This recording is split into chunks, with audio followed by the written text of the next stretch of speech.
Member FDIC, Equal Housing Lender. Welcome back as we continue our pregame show on KCJC. We're coming to you live from Glenn Black Stadium in Siloam Springs, where the conditions are perfect for some Cyclone football.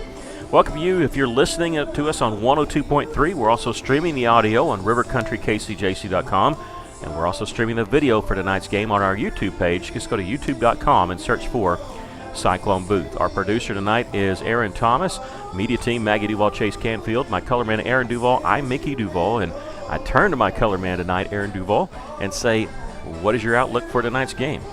Well, I want to make a statement that people have heard so often, and it's a very simple statement. When our offense is balanced, we have a better chance of moving the ball and scoring. Scoring often tonight is the name of this game, and Siloam Springs, being at home, is going to be a very tough opponent.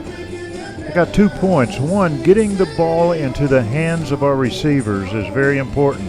Hallmark, Stokes, Clark, Covington. And when we do that, this opens up the running game for Daniels and Donahoe and Graham. Plus, it keeps Siloam Springs offense on the bench, and that's going to be a very important thing tonight. Point number 2, we cannot shoot ourselves in the foot by turning the ball over and by penalties. It kills the momentum when we do that. And if we can stay on the field, get the ball into the hands of our playmakers, and stay away from those penalties, then we have a good chance of winning tonight's game. Yeah, Siloam Springs, they have an offense that scores a lot, but they also give up even more. I mean, they coming into this game 1-8 on the season. They're giving up 40 points a game, scoring 29 points a game. Time now for our conference roundup. At the 6A West last week, Benton held off Lake Hamilton. What an exciting finish that was. Lake Hamilton scored. They decided to go for 2, only down 1. After an offsides penalty against Benton, so Lake Hamilton with that running game only needed to go 1.5 yards. Somehow Benton stopped them for a loss, and Benton won that game 42-41. Benton is now the number 1 seed going into the playoffs. That's set. Greenwood defeated Van Buren easily 40-0 last week. We talked to you about Parkview. I shouldn't say upset. They did upset them, but they scored in the last minute to defeat Siloam Springs 26-24. Of course, your Cyclones defeated Mountain Home 42-7. Tonight, Van Buren is at Benton. That game doesn't mean anything. Parkview is at Mountain Home. That game means a little bit to Russellville. If Russellville loses this game, they need Parkview to win to stay a 5 seed. Lake Hamilton at Greenwood. The winner gets the 2 seed. If Lake Hamilton loses, they'll be the 3. If Greenwood loses, they'll be the 4. And so the teams are set. Van Buren and Siloam are not going to the playoffs, but it's the seeding. The only things that's set for sure is Benton will be the number 1 seed. Russellville could be the 5 or the 6, depending on what happens tonight. They have to win tonight to be a 5. If they lose, they need Parkview to beat Mountain Home. That game's at Mountain Home tonight. Now it's time for our Cyclone Watch as we check out the radar. It's a dual-threat quarterback. We've said that 2 times this year. Mountain Home, also against Morrilton, but this may be the best quarterback in the conference. If you don't think he's the best, he's got to be at least in your top 2.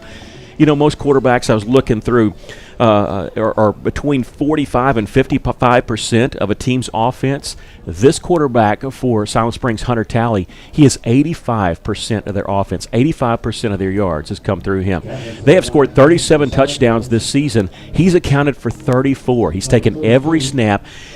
And I don't want to compare him to anybody, but he's like Matt Jones. He can outrun you, and it looks like he's moving so smooth. He kind of has an awkward throwing motion almost from his shoulder. Will throw some interceptions, but nobody shut him down. He has run and thrown on everybody this year. As we said, they're averaging 402 points per game. We're going to take a break and come back with more. You're listening to Cyclone Football on 102.3.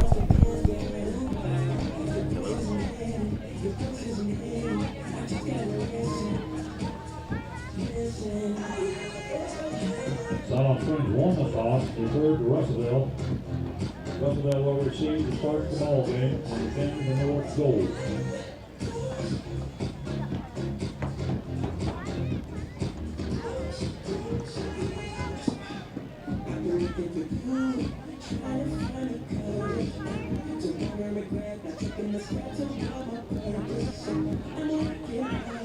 Tonight's game sponsor is Simmons. The people of Simmons are proud to be Panther football sponsors.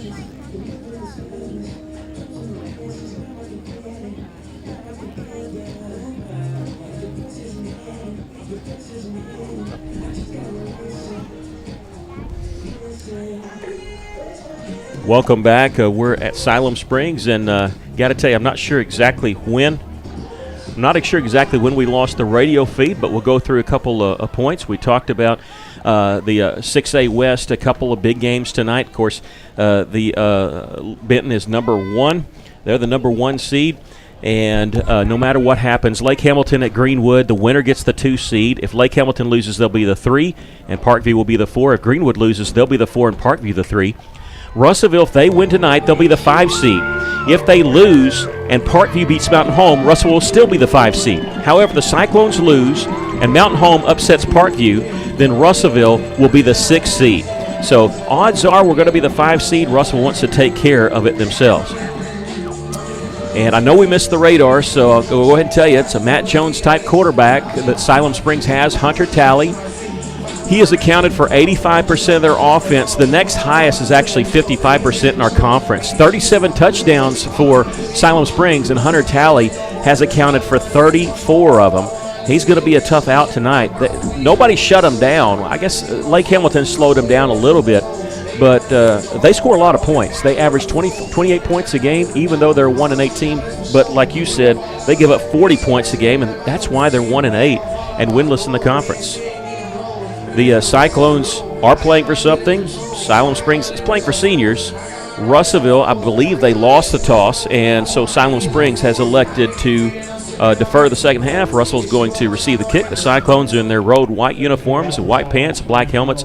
Siloam Springs in all maroon with gray, silver helmets, gray, silver numbers. Not as hard to see as what we've seen after seeing Benton and Morrilton. That's about as hard as you get. You know, I watched Jonesboro last night. They had white numbers on white jerseys, and that's just near impossible. There ought to be a rule against that. We're ready for the kickoff, though. It's a high, very short kick, going to be fielded by the Cyclones at the 29-yard line across the 35, running that left side. It will get maybe 10 yards on the return. I didn't see who the up-back was that picked it up. And that was for Russellville. Okay, it's number 12. If that's number 12, it's Eli Stratton. All right, Eli Stratton with the return.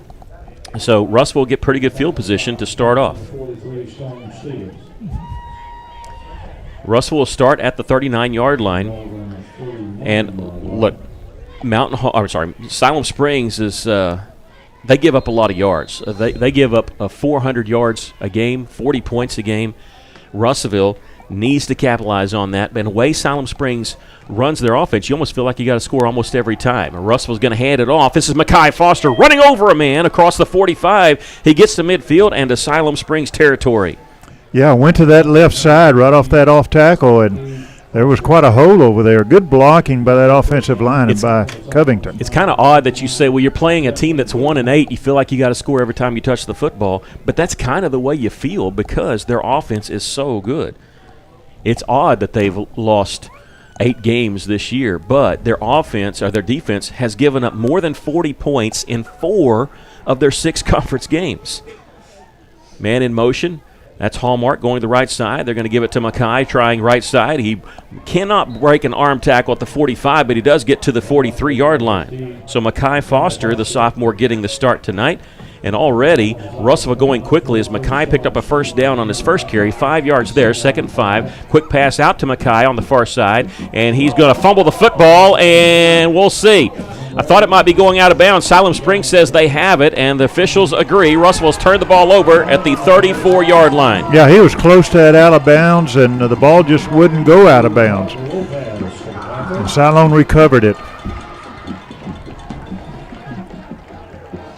Well, they putting it down about the 34. It looks like it. And so Russellville, like we said, you can't turn the ball over. Again, I hate to say you have to score every time you touch the ball. You can't beat yourself. That's what you can't do against Siloam Springs because their offense can score. And now we're going to get our first look at Hunter Talley. Big kid, quarterback, number 14. He's going to run it. He's going to throw it. He drops back on play action. He's got man-on-man coverage out here, throwing it just out of the reach of the intended wide receiver, Jonathan Graves. We have a flag coming in the secondary, and this looks like it might be holding against the Cyclones. And if it is, that's not a bad play because we had man-on-man coverage out here, and we were a little bit beat on that. And I think that's what they're going to get us for. You'd rather give up the holding penalty than the touchdown on the first play of the game. We talked about this on the way down. After a turnover, some teams like to take a shot. That's what Siloam Springs did right there. Well, that was the Vince Lombardi rule. Anytime the Packers back in his day got a turnover, they went for the bomb. So instead of connecting on a long touchdown pass, I guess we need to look at the bright side. We only give up 10 yards on the penalty. 44-yard line, Siloam Springs. Tally, back to pass, looking right. He's throwing right, and it's going to be complete and out of bounds is Patrick Church.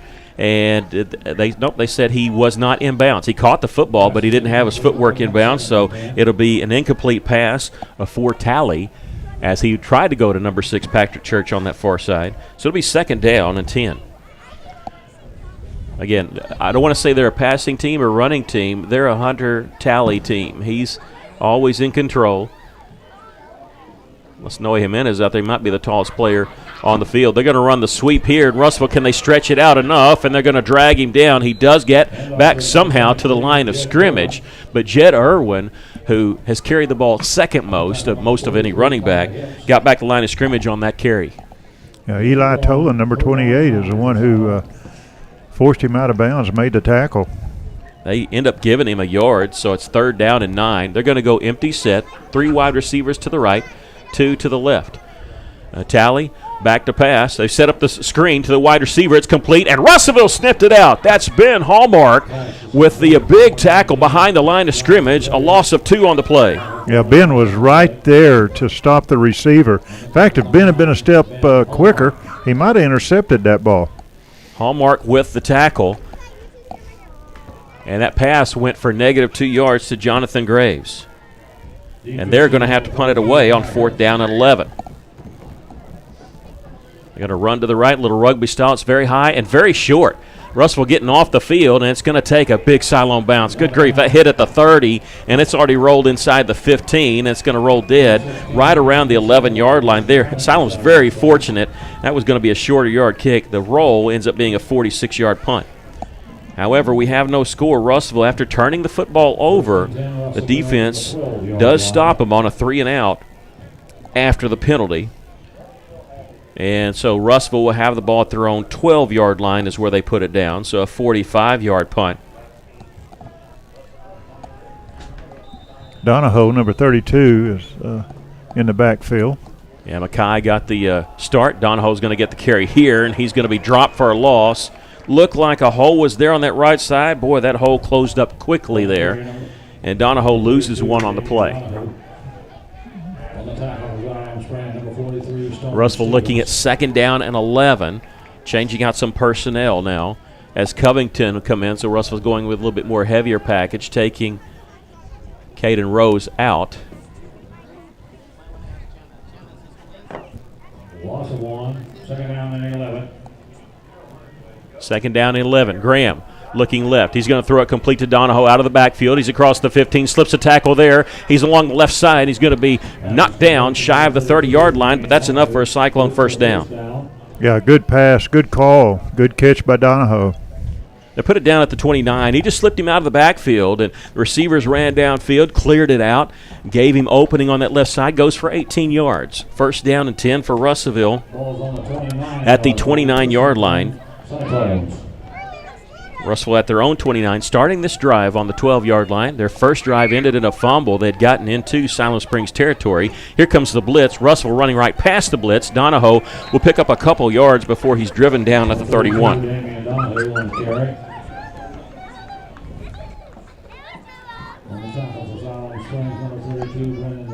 2nd down and 8 now. 8.5 to go here in the first quarter. 2 receivers to each side. Russellville has used this formation twice already with the 2 receivers each side in single file formation. The receivers over here to this near side is Stokes and Rose. Donahoe still the running back. Graham with Donahoe to his left will give it to Donahoe, and he'll weave his way to about the 33-yard line. Another pickup of 2 yards. It'll bring up 3rd down and 6 for Russellville. I just noticed number 14, Hunter Tally, the quarterback for Cyclone, is on the defense right now. Yeah, he's one of their starting safeties. He's in there a lot. They have a lot of guys that actually go both ways. Russellville needs their own 39-yard line for a 1st down. On the line for Russellville is a 5 seed, They can lose and still get a 5 seed if they can get a little help, but they win. They're definitely the 5 seed and will go to Marion next week. Graham back to pass, floats one up to Donahoe, and it's going to be incomplete. Good for Russellville because that almost was a catch and a fumble, and it was a fumble. It's 6 going the other way. Ball floated a little too high out there. Donahoe was hit as soon as he touched the ball. I don't know if he was juggling it or not, if it just lost the ball on the hit. But, again, very fortunate that we actually didn't complete that one. Russellville looking at 4th down and 6. Ben Hallmark on to punt it away. Russellville getting an additional person on the field. Driscoll is back to return the punt for Siloam, back at his own 35-yard line. Hallmark will kick this one away. It's high. It's going to be short. It's going to hit out of bounds. No, it's going to hit inbounds and then take one bounce out of bounds. At the 45-yard line, it's a 22-yard punt with no return. That's one of his shorter ones. He averages well over 40. And Siloam going to get the ball at their own 45-yard line. Good field position for Siloam Springs. Their only first down on their first drive was a holding penalty on the first defensive play of the game for Russellville. And then they went 3 and out after that. 7:28 left to play here in the first quarter, and we have no score. This will be the Panthers' second offensive drive. And again, how Hunter Talley goes is how they go. He's thrown for over 2,000 yards, and he's rushed for over 1,000. A read option, he's going to keep it himself straight up the middle. He's into Cyclone territory and taken down at the 46-yard line. That little read where he goes straight up the middle, he took it for 55 yards against Greenwood and just ran by people. And he picks up 9 yards on this play, gets to the Cyclone 46-yard line.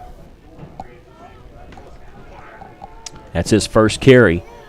Now on 2nd down and 1. This will be Jed Derwin, and he's got the first down running right side. Inside the 45 is stacked up at the 42. A 4-yard pickup by Derwin. Yeah, Siloam Springs has changed their tactics for this series. They've ran the first 2 times. Of course, if you gain 9 yards on first down, why not? They got their leading receiver out here, Jonathan Graves, who they tried to go 2 different times. One was a completed screen pass for a loss of yards. They're going to go to Derwin again on the read option, trying left side. He's inside the 40, ducks in and gets to the 37-yard line. Getting positive yards there on first down, and Russellville has prided itself on stopping teams on the run. But this drive so far, Siloam keeping it on the ground, and they've ground out a first down, and on that first down there, they have a 5-yard pickup. 2nd down and 5, 2 receivers to each side. Talley calling for it, and his man moved. They were trying to get Russellville jump off sides. Russellville flinched, but they didn't jump in the neutral zone. And it was Zach Jones, the right tackle, who is penalized. Yeah, he knew it. After he did it, he slapped the turf, upset at himself. Their best offensive lineman is their left tackle, Jake Studlovich. He is committed to go to the Air Force next year, play football there. Talley, hard count. Back to pass. He's got plenty of time. Throws across the middle. It's incomplete. And we have a flag coming in kind of away from the play, but in the secondary. They went to Jonathan Graves there, and we'll have to wait and see what the penalty is.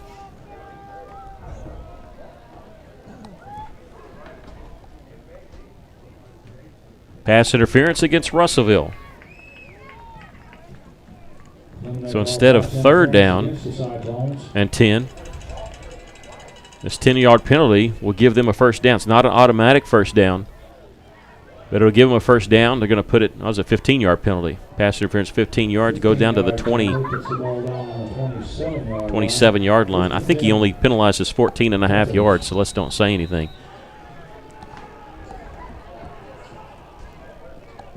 Talley with 1 wide receiver to the left. He's going to run a man in motion, to the right. He's looking left. He's throwing on a little wheel route, and it was open, but it falls incomplete. He couldn't hook up with Brandon Lashley.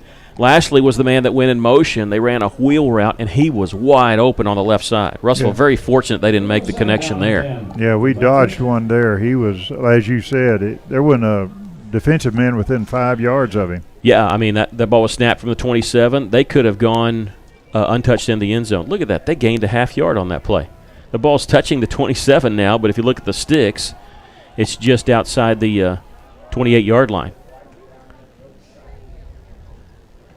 Talley's going to keep it himself. He's running left side. He's at the 20, points to a blocker, and he's going to be tackled and brought down by Cyclone's Eli Stratton, but it's very close to a first down. He's hard to bring down. Again, I don't want to say he's Matt Jones, don't want to put that on him, but he seems like it. He's very patient. He can run by you when it looks like he's not running very hard. They give him 9 yards on the play, so it's a 3rd down and 1. Ball on the 18-yard line. They're in the red zone. Teams score 84% of the time when they get in the red zone. Russell's had 4 stops inside the 20 on the season. Play clock down to 10. Siloam a little late getting out of the huddle there. Now 7 seconds on 3rd and 1. Russellville just jumped off sides. They were showing blitz, and they just jumped off sides, so they're going to give Siloam a first down. 3rd time they've given the Panthers a first down on a penalty. So it'll be 1st down and 10, ball at the 13-yard line. We have no score, just under 6 minutes to play here in the first quarter. Russellville needs to win to secure a 5 seed. They could still get it if they lose with a little bit of help. If they could have Parkview beat Mountain Home, we'll keep an eye on that one. Talley, hard count. It's just going to be a quarterback sweep running left side. He's inside the 10 and spun out of bounds around the 5-yard line. This is what they want to do. They're controlling the tempo, and they have the ball in the hands of their best player, Hunter Talley, who now has 25 yards on 3 carries. Yeah, and Talley likes to run to that left side of that offensive line, and that's behind the big tackle you were talking about. Yeah, Hunter Talley, starter last year and this year, has not missed a snap this year. 6'4", 212 senior. Looking at 2nd down and 3. Ball on the left hash mark on the 6-yard line. He's going to give it off to Derwin, who's wrapped up around the 5. I think he's going to be about a half yard shy of a first down there. Yeah, trailer, number 61, in on the stop. And Travion does get credit for the tackle. They're going to be a short 2 yards away from a first down. Ball just inside the 5-yard line. Have to call it the 5. We have no score. 5:29 left to play here in the first quarter. But Siloam knocking on the door. You know, they have nothing to lose, so they're probably thinking 4-down territory. Siloam just playing this for the seniors. They've eliminated a chance to go in the playoffs with their 2-point loss last week to Little Rock Parkview. Talley. Now give it to Derwin. Derwin's going to be hit behind the line of scrimmage. Travion Traylor pushes him back, and they kept fighting it. Siloam Springs wants to throw a flag, but I got to tell you, they didn't blow the whistle. I thought they were just late on the whistle. So I understand that Siloam's upset about that, but the problem is Russellville, yeah, they kept pushing, but there was no whistle there. Officially, it goes as a 1-yard loss. They're going to be looking at 4th down and 3 from the Cyclone 6-yard line, and they're going to go for it.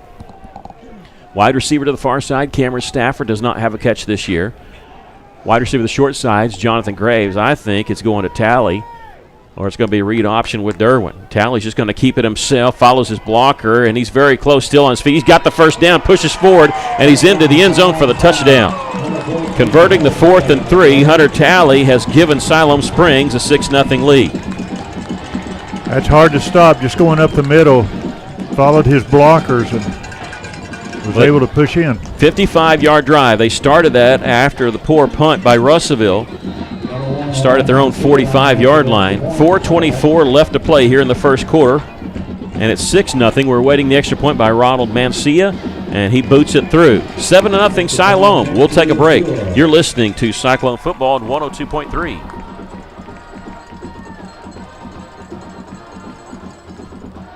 At Fleet Tire Point S, the S stands for service, selection, and savings because you, the customer, are always the top priority. If you need new tires to get ready for winter, the tire and automotive experts at Fleet Tire Point S have more than 30 years of experience. And Fleet Tire Point S consistently offers unparalleled service and quality tires to fit every budget. Come by today and experience the Fleet Tire Point S difference on Arkansas Avenue, your local tire and auto service center. No stress with Point S. Well, in that scoring summary, Siloam Springs, they go 55 yards in 9 plays. And it ends up being Hunter Talley, a 6-yard touchdown run, converting a 4th and 3. That's his 19th touchdown carry this year, his 35th touchdown of their 38. Again, he is, I don't want to say one-man show, but they run everything of their offense through Hunter Talley, and that was all him on that drive. And Siloam leads it 7-0. Russell's had a couple drives. They just kind of shot themselves in the foot. One a turnover, ended up having a punt on the second one. Here's the kickoff. Going to be fielded by Ty Hips back at the 2-yard line. He's across the 15, the 20, opens there. He's across the 30, cuts back at the 35, again with a cut back to the 40 as he angles towards the sideline and brought down at the 44. Excellent return by Tyler Hips. Following his blockers. Just did a good job reading reading his blockers real well. 42 yards on the return, and he gives Cyclones really good field position at the 44. We do have a flag back at the 18-yard line. White hat talking with one of the officials back there. Nobody moving. I didn't see the flag until I heard the PA guy say something about it. But the flag's back at the 18. Personal foul against Siloam Springs. Personal foul against Russellville. Offsetting penalties. Okay. So the penalties offset. Russell will have the ball at the 44-yard line, their own 44, trailing 7-0, 4:14 left to play here in the first quarter. Russell, much different last week where they could do no wrong in the first half. They have 48 yards and 2 drives so far, 1 turnover. And this time Mekhi Foster, who got the start, is back in at running back. He'll get the call here, running left side, just lowers his head, and he gets into Panther territory and is hit hard there at the 48-9-yard line and brought down there. It's almost like he was expecting to get hit sooner than he did. He just lowered his head, nothing happened, and then he did take a lick at the 49. But it's a pickup of 7 yards on the play, 2nd down and 3. Mekhi Foster now 3 carries for 25 yards. 1 receiver to each side. Russellville going the tight formation. Mekhi running the sweep, breaks a tackle at the backfield. He's got the first down inside the 45 to the 44 of Siloam Springs. So far, Russellville's been very successful running to that left side of our offensive line. It'll be 1st down and 10 for Russellville, their 3rd first down of the game. 3 minutes, 30 seconds left to play first quarter. Russellville trailing by a touchdown. Taking their time. Neither team looking to run too much or go in a hurry too much. We saw Russellville do that on their first drive. Mekhi going to get the call here, and he's hit hard at the line of scrimmage, taken down there. It'll be up 2nd down and 10. It was one-on-one there, and he was wrestled down around the shoulders. The ball's going to be placed closer to the middle of the field there, I guess to the right of the left hash. 2nd down and 10. Under 3 minutes to play here in the first quarter. Again, Russellville wins. If they're a 5 seed, they'll go on the road to Marion next week in the first round of the 6A playoffs. The winner of that game will get Benton, who will have a bye. Graham back to pass, throwing. It's complete to Elijah Clark, and he's taken out of bounds, but he does get inside the 40 to about the 36-yard line. Be short of the first down, but more manageable 3rd down and 2 is what it looks like coming here. Yeah, good catch by Clark. That's the first pass that we've completed to a wide receiver. All the other ones have been to running backs. Russellville looking at 3rd and 2 from the Siloam 36. Mekhi Foster, is he going to get the call here? He does straight up the middle. He's got the first down, breaks a tackle at the 31, gets inside the 30 to the 29.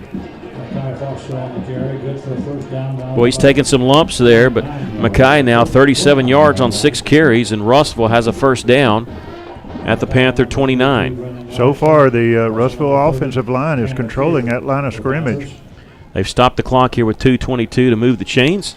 Russellville trailing 7-0, but getting close to that red zone. Foster still in at running back. And Graham going to pull it, going to throw across the middle. Elijah Clark's wide open, 10-5, touchdown Russellville. If you want to see a defensive back that had his head in the backfield, look at Nick Driscoll right there. He was looking at the fake, and he just let Clark go right by. 29-yard touchdown pass. It was an excellent fake by Graham. He pulled the ball out at the last second. And Clark was wide open, nobody around him. 1 point away from tying this game. 2:03 left to play here in the first quarter. D.A. Reed will hold it. Noe Jimenez is perfect. He's been perfect all year, 33 out of 33. And we've tied the game at 7. We'll take a break. You're listening to Cyclone Football on 102.3.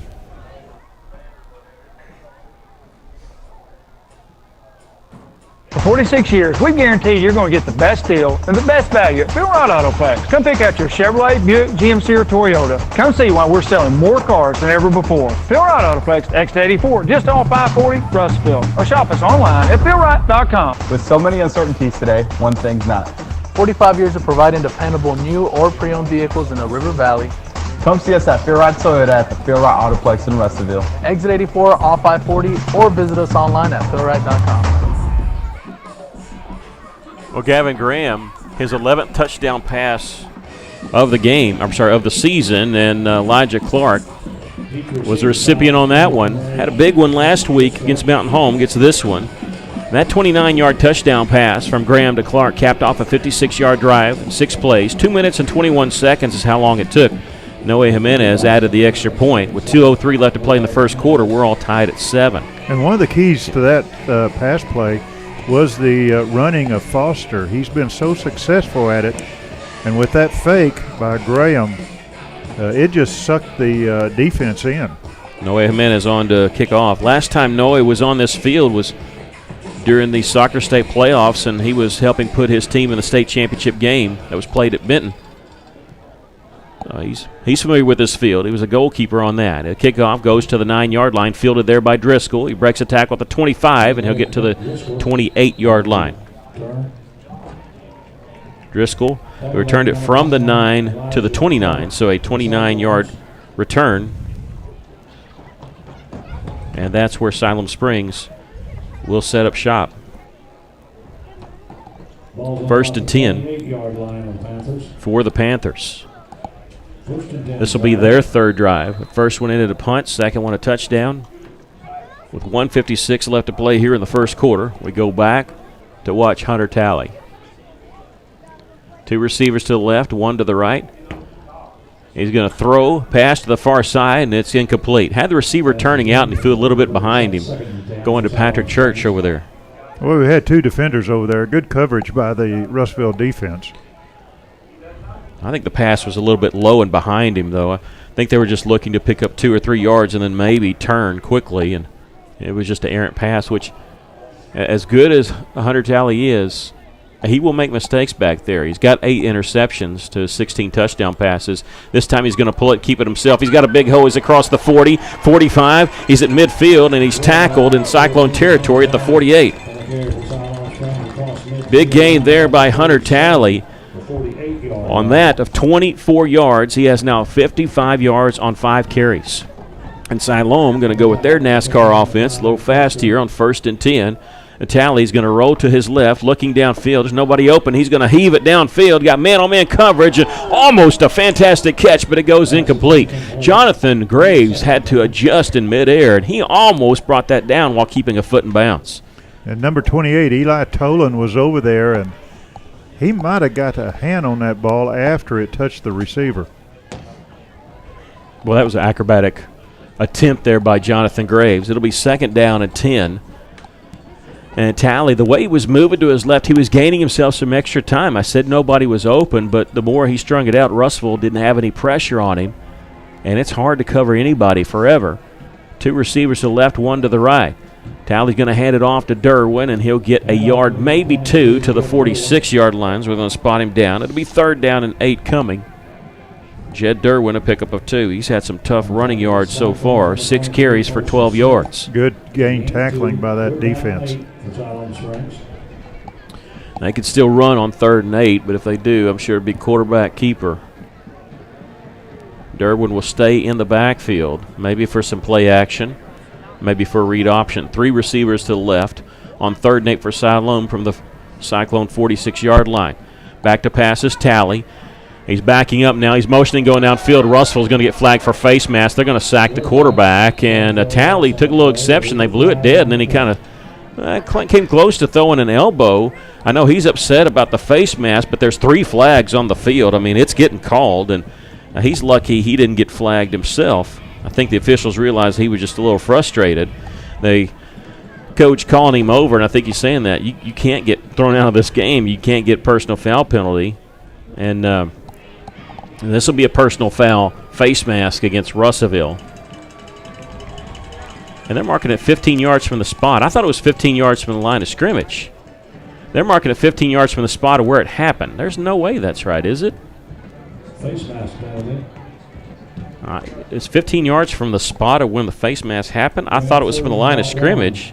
Oh, it's from the end of the play. That's why. That's why, because he got blown dead. Okay, I got you. So they put it down at the 39-yard line, so it only ends up being a 7-yard penalty against Russellville. 3rd down and 1. That's why. If it had been an incomplete pass, it would been at the end of at the line of scrimmage. So they go from 3rd and 8. 7-yard penalty makes it 3rd and 1. Low snap. Tally keeps it. He got it himself. He's got to break an attack at the 30. He's at the 25. Fumble on the play, and it's being kicked forward. It's picked up at the 14 and run in for a touchdown. It's picked up by Jonathan Graves, who picks it up and runs it in for a score.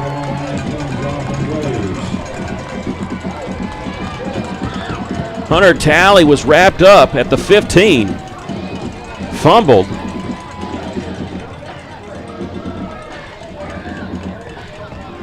Well, that's what you call the luck of the bounce. That ball kept bouncing toward the goal line. Marcius on to try the extra point. And the extra point is good. 14-7, Siloam Springs lead. We'll take a break. You're listening to Cyclone Football on 102.3.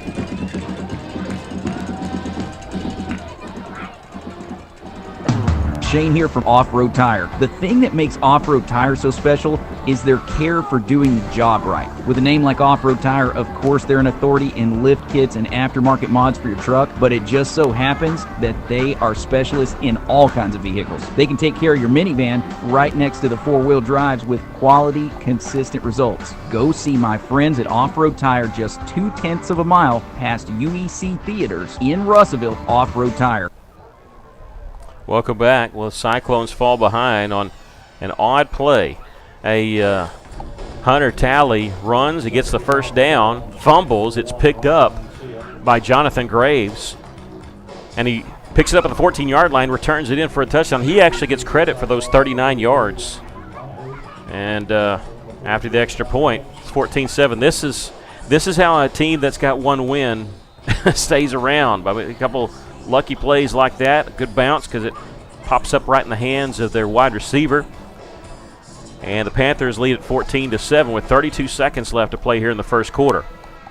And Asia kick it off, and it's going to be fielded by, I don't know, a Cyclone. One bobbled it. I think it's Donahoe that picked it up at the 14-yard line, breaks a tackle, and he's running towards across the 35 to the 40-yard line. Looked like for a second there, it looked to me like Eli Stratton had it, bobbled it, and Donahoe's the one that picked it up.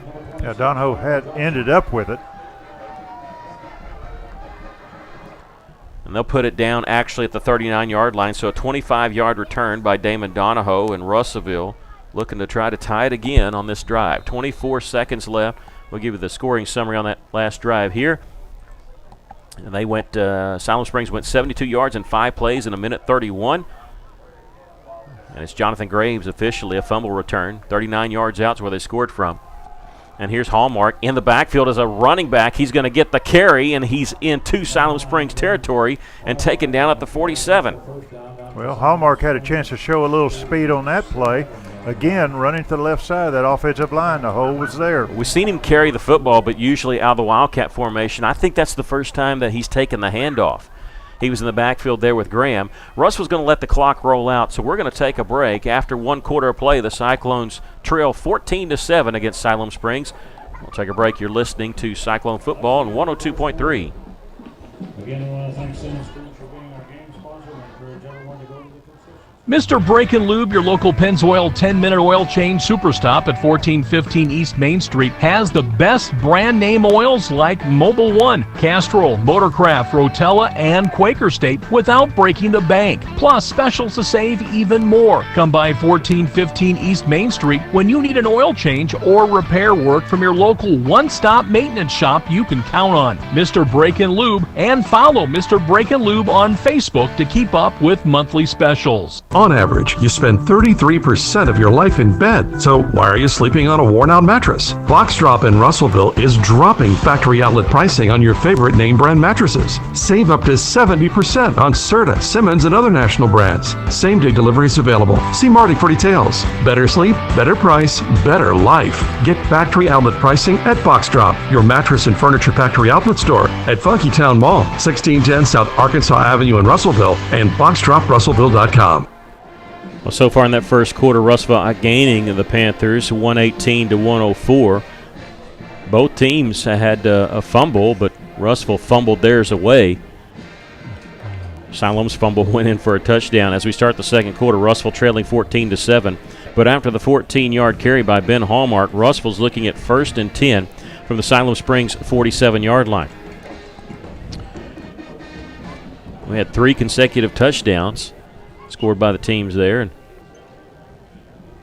well, they're taking the players off the field. I don't know what. Yeah, I don't know what the issue is here. They've got the ball set at the 47-yard line. That's where we have it, and they're moving it back a half yard. But still, that didn't need to take everybody off. And I checking the timeouts. Both teams still have 3 timeouts. So I don't see the white hat anywhere. Yeah, that's a good question. Maybe that's what we're waiting on. I don't see him either. Russellville trailing 14 to 7. We're getting ready to start the second quarter eventually. So yeah, he was off across the or I guess in the locker room. I don't know where he was. He's coming in from off. Yeah, he's limping. Maybe he was getting some treatment there. Yeah. Okay. Yeah, he's favoring something, a knee or an ankle, and now Gavin Graham just checked on him and said, "Are you okay?" And he's like, "Yeah." So maybe he was getting something taped. I bet that's what it was. He was over here on the Siloam sideline. They were providing some medical attention to him. Russellville looking at 1st and 10 now. So we're going to start the second quarter. Hallmark still in at running back, and he's going to get the call here straight up the middle, and he does a good job getting back the line of scrimmage, and that's going to be it. Maybe a pickup of a half yard. It'll be 2nd down and 10. Mentioned that last play of the first quarter. That's the first time we've seen Hallmark line up at running back. Seen him a lot in the Wildcat formation. But this year he had made the switch from quarterback to what they call the S-back. Most people think it's more of like a tight end type thing, but he will still run quarterback in Wildcat package. 2nd down and 10. Russell back to the line of scrimmage here, more in a running type formation, and Hallmark's going to get the call again, running right side, and he gets to the 40-yard line. We're taking a hit there, and it'll bring up 3rd down and short. Russellville looking to go quickly here. You hear the bells from Siloam Springs as they play that when it's 3rd down, but we have a player down for the Panthers, and they're going to call injury timeout here. Ball rests just inside the 40. Russellville needs the 37-yard line for a 1st down. Well, when Hallmark is able to get some speed going, there's no one can go one-on-one on him as far as stopping him. Excellent ball carrier, very strong, and very quick. Other games in the 6A. The 6A East played almost all their games yesterday, and except for one, a game that doesn't matter because both teams are at the bottom and have no chance to make the playoffs. That is Sheridan against Pine Bluff. But the other games that we watched last night was probably Russellville's opponent for next week. Marion upset Jonesboro, who won the conference but not outright, even though they're still going to be the number 1 seed. Marion defeated Jonesboro 50-43. El Dorado, I think they're still scoring. They hung 63 on West Memphis at West Memphis, beat them by 40, 63-23. Sylvan Hills, in the game that's supposed to be close, defeated Searcy 33-7. So all their seedings are set. Marion, I know, is probably watching this game. They feel like Russellville will be their opponent. Russellville has to win to be a 5 seed, or if they lose, they will have to hope that Little Rock Parkview can beat Mountain Home, which should happen. But just as I say that, I mean, it was Little Rock Parkview that had problems beating this Siloam team. Parkview had to score with a minute left to win the game by 2. We'll look across as we still have an injury timeout. We will have our scoreboard show coming up here on 102.3 at 10 o'clock. That'll go all the way till midnight. Parkview, okay, thanks, Scott. Parkview is up on Mountain Home 13-0. So if that happens, then this game, doesn't mean anything according to seeding.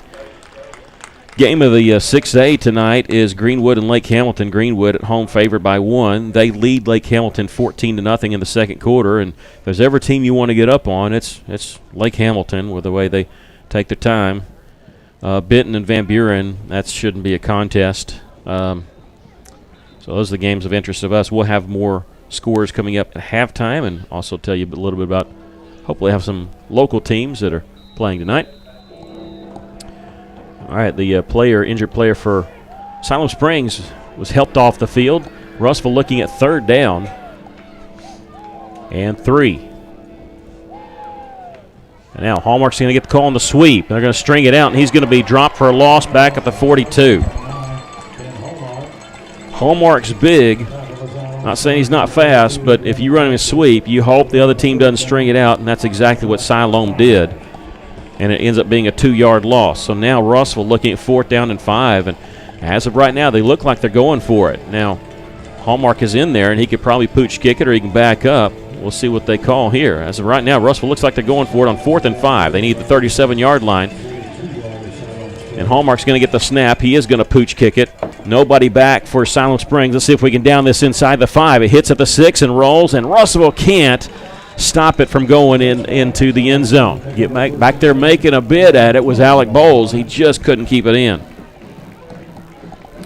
Yeah, when that ball hit, it took a big hop, and I thought, well, that's going to slow it up. But when it hit again, it took off like a shot out of a cannon. So Russellville trails 14-7 with 10:16 left here in the first half.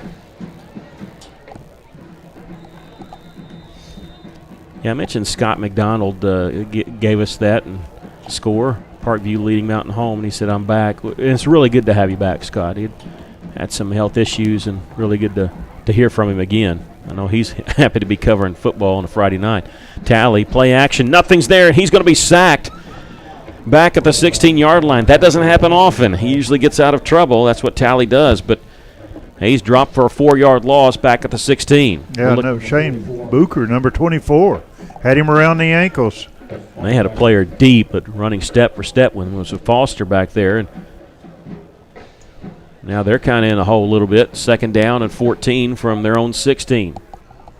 9:45 left to play here in the first half. Cyclones trail by a touchdown. 2 receivers to the right, make it 3 to the right. Tally looking to the right, throwing to the short receiver. It's caught. Ty Hips is there to wrap him up after a 1-yard gain. Ty Hips laying a licking on Nick Driscoll, and he'll remember number 43 after that. That was a hit. That's where you go back and say, don't throw that to me again there. He kind of hung me out to dry. 3rd down and 13. Siloam breaking the huddle quickly here with just 28 seconds left on the play clock.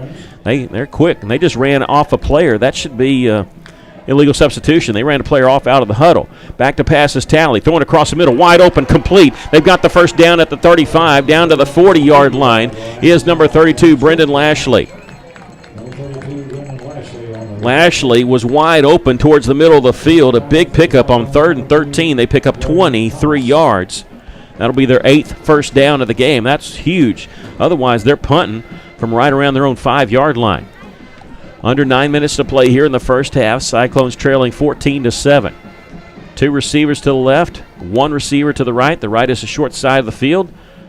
Derwin, they're going to run a reverse. He pitches it to Driscoll, bobbles it, and he's going to be dropped back at the 29-yard line. Booker was there, and I think that was supposed to be a reverse pass because it looked like Driscoll was trying to get a handle on it, and Tally was running down the right sideline for a pass.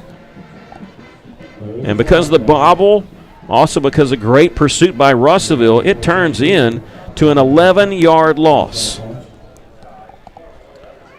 And this is the issue when you're playing a team that has nothing to lose. They went for it on 4th and 3, scored a touchdown. They're pulling out all stops here. And we have a flag back on the far side. That's what the discussion is. It should be an 11-yard loss. Illegal shift against Siloam Springs. That's one you can decline. Russell will decline it and make them lose the down and a lot more yards. The shift is only going to be a 5-yard penalty anyway. This way you have them lose double-digit yards and lose the down. Second down for Siloam at their own 28-yard line. Man in motion. Talley calling for it. He's going to give it off to Derwin, running left side. He's across the 30, but not much more after that. Hallmark making the initial hit, waiting on his buddies. Gabe Hogue also in on there on the stop. Yeah, Hallmark just had him by the jersey and just threw him down as the other defensive players came up there to make sure he was down. A pickup of 4 yards on the play. Third down and 18. Russellville trailing 14-7. Just under 8 minutes to play here in the first half. Siloam Springs now taking their time.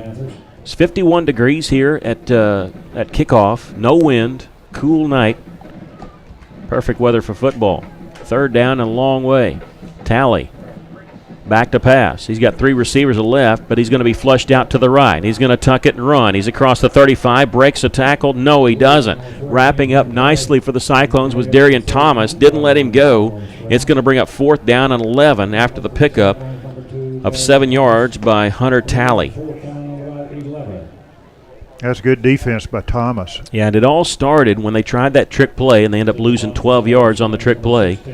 And coming out of the shadow of their own end, maybe getting a little too cute. Helps Russellville. Low snap. Punter fields it nicely. Gets a pretty good kick away. And Russell's going to let it hit at the 27-yard line. It'll stop there at the 25, 36-yard punt. Pretty good kick after having to short hop it there by Anthony Sandoval. Russellville will have the ball at their own 25-yard line with 6:56 left. Usually Russellville will win the toss, and even if they don't, usually the other team wants the football, so they'll get the ball to start the second half. Not this time. Siloam won it and deferred. So Russellville can't bank on, hey, we can get a score here and then get the ball to start the second half. Well, they moved it back to the 24. They did. We'll have the playoffs for you, and hey, basketball season's just around the corner. We got a lot of Cyclone sports coming up. Graham will be the quarterback with Mekhi Foster to his left. He'll get it on the counter play, running right side, and he'll break a tackle at the 25, but not much more after that, to about maybe the 27-yard line. Mekhi getting the start tonight. He has 7 carries, 40 yards.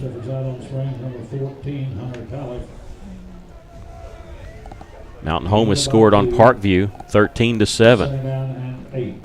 Parkview's a weird team. I mean, talent-wise, they look like they should be number 1. They put it on Greenwood at the beginning of the year, and they have a close game against Siloam Springs. You just never know what Parkview team's going to show up. Graham back to pass on second down, throws it far side, complete to Alec Bowles, who tiptoes down the line for an extra yard, gets across the 30 to the 32-yard line, a pickup of 5 on the play. I tell you, if you just look at only the games we played, it looks like Parkview's the best team out there just because of the way they played against us. But they've laid eggs in other games. Third down and 2 for Russellville at their own 32-yard line. Under 6 minutes to go. Here in the first half, Russellville trailing 14-7. Graham is going to give it off to Mekhi Foster, and he's got the first down, spinning down at the 37. Russellville has a first down after the 5-yard pickup. You get a first down, you get a little confidence going. 5:45 left to play first half. Russellville trailing by a score. Wide receiver to each side. Mekhi now to the right of Gavin Graham, and he'll get the call here. And Mekhi ducks underneath the 40 to the 41. Across the 40 to the 39-yard line. Graham hasn't run very much. I wonder if he's okay. He hasn't run as much as he usually does at this time. In the first half, he's usually got a few carries, and I don't know if he's got any carries yet. I don't think he has. Yeah, I don't think he has either. I don't know if they're injured or maybe trying to save him because definitely going to the playoffs. Here's back to pass. Graham throwing to the near side, and it's incomplete. He threw it behind Elijah Clark, but he was expecting Elijah to break outside. Just miscommunication there between the two seniors. Clark was still going downfield, and that ball was thrown behind him. It'll be third down and 6 for Russellville at the 41-yard line. 5:01 left to play here first half. Russellville taking their time as they're checking with the sideline, now lining up with 18 seconds left on the play clock. Graham Going to pull it, roll to his right, stops, throws, and it's complete, and they get the first down to midfield. And there's Luke Covington. Well, we talked about him in pregame, getting him the ball. That might be his first catch of the year. I'm not sure. I'm going to look that up at halftime. Because they wouldn't be expecting him. Siloam Springs got some big guys on that defense, but our offensive line has been opening holes. I just noticed how big their defensive line is. They floated that one there. 8 yards on the pickup. 1st and 10 for Russell at their own 49-yard line. 2 receivers, a left man in motion. And here's Graham. He's going to give it off to Ben Hallmark, who's the running back here, and I think he loses about a half yard. Going to say before that Graham rolled out to his right, and he just floated it over the defense there for that little pickup. And it was a good job by Covington because he didn't have the first down until he carried a tackler with him. No gain on the play. Hallmark now 5 carries, 19 yards. All of his carries in this game has been running back, and that's the first time we've seen it all year. He's going to be to the right of Gavin Graham. Covington in motion. Now he's going to go out on the pass pattern. Now they're going to throw it to Covington and well out of his reach out of there to bring up 3rd down and long. Russellville trailing 14-7, 3:54 left to play here in the first half. Coming up at halftime, we'll have some scores for you. Go through some of the playoff scenarios. Not as bad as it was last night. 6A East is taking care of all their stuff. The only definite seed is right now on the west side is Benton is the number 1 seed. That's the only thing that's for sure set. On 3rd down and long, Graham rolls to his right, stops, he throws, and it's incomplete. He threw well over the head of Alec Bowles. Pass must have sailed on him a little bit. Bowles had no chance there, and they bring up 4th down and 10. Russell with the ball at their own 49 is going to have to punt it away. Well, if he had caught it, I doubt if he had got the first down, but Ben Hallmark, Pooch kicked it last time, but this more traditional punting formation. Deep to receive, number 8, Nick Driscoll. Driscoll is going to be back to return the kick. He's back at his own 17-yard line. Hallmark gets this one away. It's a beautiful spiral. Fair catch called for by Driscoll, and then he lets it go. Bounces at the 6 and going to roll into the end zone. Ty Hips was back there giving chase. And I don't think Driscoll meant initially, I don't think he was saying, I'm going to act like I'm going to fair catch it and leave it. I think he was actually going to try it, and that was going to, the way he kept backpedaling, I thought he was going to fumble that thing. But they'll start at their own 20-yard line. The Panthers will have it with 3:39 left. We'll see what they want to do. Do they want to go to hurry-up offense? Usually in this situation, especially when you're getting the ball at the second half, usually you see if you can get a first down and then you go to the hurry-up.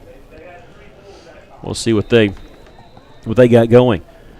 Tally, the quarterback, 2 receivers to the right, 1 to the left, and he's going to carry it himself running left side, and he's across the 25, and he'll be tripped up there at the 28, a pickup of 8 yards. Under Tally now 8 carries for 66 yards, does have a touchdown. 16, Hogue was the one who brought him down. Good open field tackle. 2nd down and 3 receivers to the right, 1 to the left. Tally with Jed Derwin, the running back, to his right. He's looking left, and one-on-one coverage over there. Pass is complete and out of bounds as they went over there to Jonathan Graves. He's got a touchdown, but he was on a fumble that he picked up and ran in. They got the first down. He got out of bounds. It stops the clock with 3:10 left at the 33-yard line for Siloam Springs. Tally now 4 of 8 for 27 yards. Been surprised at how much they've tried to run the ball. Usually teams try to throw against Russellville because the running game is tough to get yards against. Back to pass is Tally. He's motioning him to go. Flag flies, a throw, and almost a great catch as Brendan Lashley stuck his left hand out there, tried a one-hand catch, didn't get it. It would be coming back anyway. There's a flag that's in the area of holding, and that is going to be the call. And it'll be a spot foul, and this is behind the line of scrimmage, so even though it's a 10-yard penalty, it's going to be more than 10 yards. That's just the 2nd penalty on the Panthers. They did have one that was declined and one that was offsetting. Russellville's only been penalized 4 times for 37 yards. This one, a 14-yard penalty because it's 4 yards behind the line. So first down and 24 for Siloam Springs. 3:03 left to play here in the first half. The Panthers lead the Cyclones 14-7. Talley with a man in motion. Low snap will roll to his right. Looking, throwing. It's complete. And Russellville with a big lick there on Brandon Lashley will drive him down. He does get to the 23-yard line. A pick up of 4 on the play. Yeah, good pursuit by our defense. Ty Hips. Also in there was Eli Tolan. I'll say he took a shot in the gut right there, but he's a tough kid. Listed as fullback, will play tight end some. He has 60 catches on the season and 7 touchdowns. Like to go to him, and they've targeted him 3 times. He's got 2 catches tonight for 27 yards. That one just going for 4, though. Second down and 20 for Siloam Springs, back at their own 23-yard line. 3:03 left in the first half. Talley will get the snap. Play action. He's going to keep it himself. He's got a lot of room along that far side. He's across the 30, 35. He's got the first down. Booker trying to chase him down, and he's going to be tripped up, pushed out of bounds, whatever you want to call it, the 42 of Russellville. Good grief. Well, somebody that tall, 6'4", 6'6", whatever he is, you don't hit him above the waist or around the shoulders, you'll not bring him down at all. 35 yards on the pickup. I don't think they'd catch him. Again, he's got elusive speed. It doesn't look like he's fast, but he's got those long strides. He picks up 35 yards on 2nd and 20. Low snap, Talley. Looking right, looking left, plenty of time, and now he's motioning go. He's going to heave it downfield, and it's going to be intercepted by Russellville at the 24-yard line. Across the 30, 35, 40, and Russellville taken down around the 45-yard line. We do have a flag that was thrown before the pass. I didn't see who intercepted it. Has Eli Stratton. No. Yeah, Eli Stratton is the one who intercepted it. Number 12. Cyclones take over 1st and 10. All right, so it's going to be against Siloam Springs. So Eli Stratton with the interception. He picked it off at the 24, and he returned it to the 45. I know his grandfather, Gary, is real proud of that. So Russellville gets the first Panther turnover of the game here with 2:39 left. Cyclones still with all timeouts. They trail by a touchdown. And remember, they're not going to get the ball to start second half. Graham back to pass, throwing across the middle, and it's complete to Bowles. He breaks a tackle at the 30-yard line, and he's going to be wrestled down at the 25. Russellville actually had 2 players open in the area, and Bowles is the one that gets it. Russellville trying to go quickly here as the ball is going to be put down at the – they misspot it. They're going to pick it up 37, put it down to 35, a 20-yard pickup. He was running little or skinny posts along the right side, and on the left side was Stokes. Stokes was probably more wide open, but I think primary receiver on that play was Alec Bowles. He gets the first down for Russellville, and they're in business. 2:13 left. Plenty of time at Russellville going quick here. Graham will give it to Mekhi Foster right up the gut. He's inside the 25 to the 23-yard line. I misspoke earlier. I said it was a 20-yard pickup. I meant a 30-yard pickup there on that pass to Bowles. 2nd down and 8 here. Clock is rolling. 1:48 left. Russellville trailing 14-7. Getting ready to end the first half. Russellville wants to stick this in the end zone, tie this game. 3 receivers bunched up along the right side. Graham throwing a pass, and it's intercepted. No, incomplete. I thought Siloam Springs had it. It was going for a touchdown the other way. He kept running. I thought he still had it. Oh, my goodness. Disaster averted. It looked like Siloam Springs had that one read completely. Yeah, screen pass the far side, and Siloam Springs should have had it for a pick 6. Nobody was catching him. And the defensive back over on that far side just dropped it. As I said, he kept running. He was frustrated with himself. That's why I thought he still had the ball. 3rd down and 8. Graham is going to give it off to Mekhi Foster. Big hole up the gut. He's got the 15, the 10, the 5. He's into the end zone for the touchdown. 3rd down and 8. They go to Mekhi Foster straight up the middle for 23 yards. And Russellville has pulled to within a point. Yeah, he ran to the right side. Did a great job weaving in and out. Noe Jimenez on to try the extra point. I don't think that was a read option. I think they gave it to him straight up the middle, and the seas just parted there. for Mekhi Foster. The extra point is good, and we're all tied at 14 with 1:28 left to play in the first half. We'll take a break. You're listening to Cyclone Football on 102.3.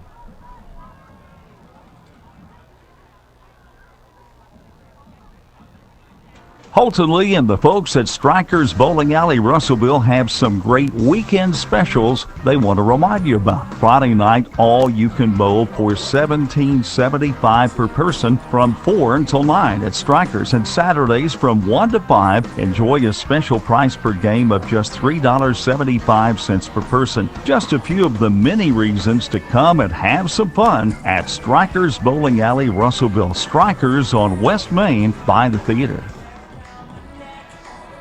Welcome back. So the Cyclones go 55 yards in 4 plays. Turned the interception from Stratton into points. Just took them 4 plays and 1:11 to do it. Russellville, Mekhi Foster on 3rd down and 8, straight up the middle for 23 yards and a touchdown. An extra point by Noe Jimenez was good. With 1:28 left to play here in the first half, we're all tied at 14. Exactly what you don't want to do when you're playing a team that's 1-8. You let them hang around, you give them hope, and that's what Siloam Springs has. But hey, look, they're a tough out. I mean, we said they're better than your average 1-8 team. We heard Coach Wheeler talk about it. He thinks that this is the best quarterback in the conference. I mean, he's got offers from UCA and Missouri State. He has a visit planned for the University of Arkansas. Hunter Talley, he's the real deal. Like I said, a Matt Jones type. He's giving Russellville fits, but the Cyclones just tied it up. And the kick by Noe Jimenez is going to hit at the 3 and go into the end zone for the touchback. 3rd time that Siloam Springs will start at their own 20-yard line.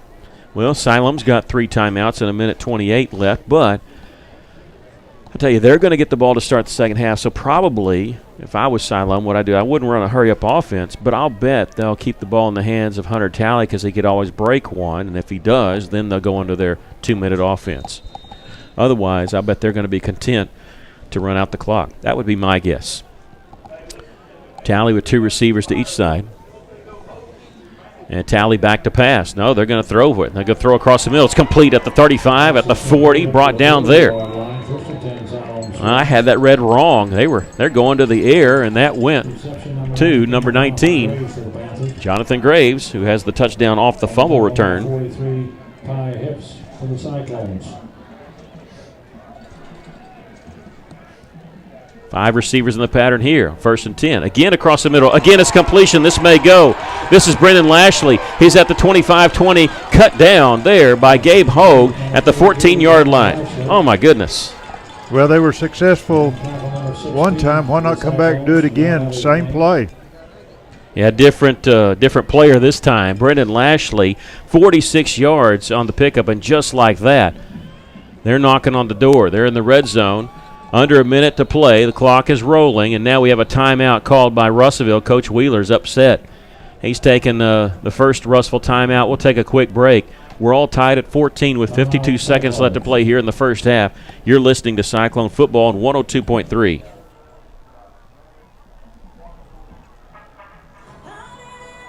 West Fraser Lumber in Russellville are proud supporters of our local athletic programs and love their community. Right now, West Fraser's Russellville location is looking for a hardworking millwright that's interested in joining their team. West Fraser offers competitive pay, paid holidays and vacations, and a benefits package. So go online at westfraser.com/careers and complete an application today. That's westfraser.com/careers. Choose a career with West Fraser because your future is up to you.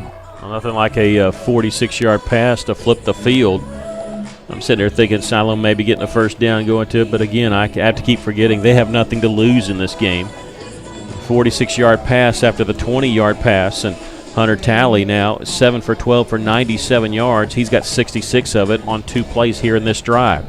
52 seconds left to play in the first half. We're tied at 14, but Siloam Springs has it first down at the Cyclone 14. Russellville using their first timeout of the first half. Coach Wheeler calling his entire defense over there to talk to him. Hunter Talley, he's going to keep it after the play fake, running left side. There's a big hole over there. He's going to get to the 5, and he jumps in. Does he get in? He gets into the end zone for the touchdown. Well, he didn't get touched till he got to the 1, and then he tried to hurdle a man. He kind of got caught and spun around just a little bit, but ended up in the end zone with 43.6 seconds left. And just like that, less than a minute, the Panthers have taken the lead yet again for the third time. 14 yards on the pickup by number 14, Hunter Talley. Well, the defense bet on the fake handoff. Manacia, kick is good, and 21-14 is our score. 43.6 seconds left. We'll take a break. You're listening to Cyclone Football on 102.3.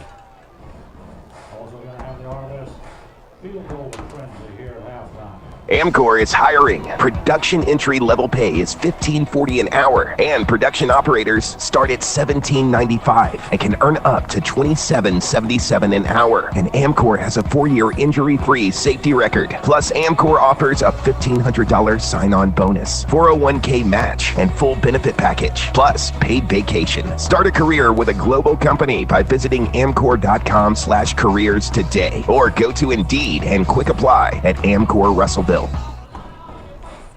Welcome back. What Russellville tied it, but not for long, and Siloam Springs takes 3 plays before they take the lead back. That scoring summary: 3 plays, 80 yards, 45 seconds. Hunter Talley, a 14-yard touchdown run, his second touchdown carry of the night, and got 20 touchdown carries on the season. And after the extra point, Siloam Springs leads it 21-14.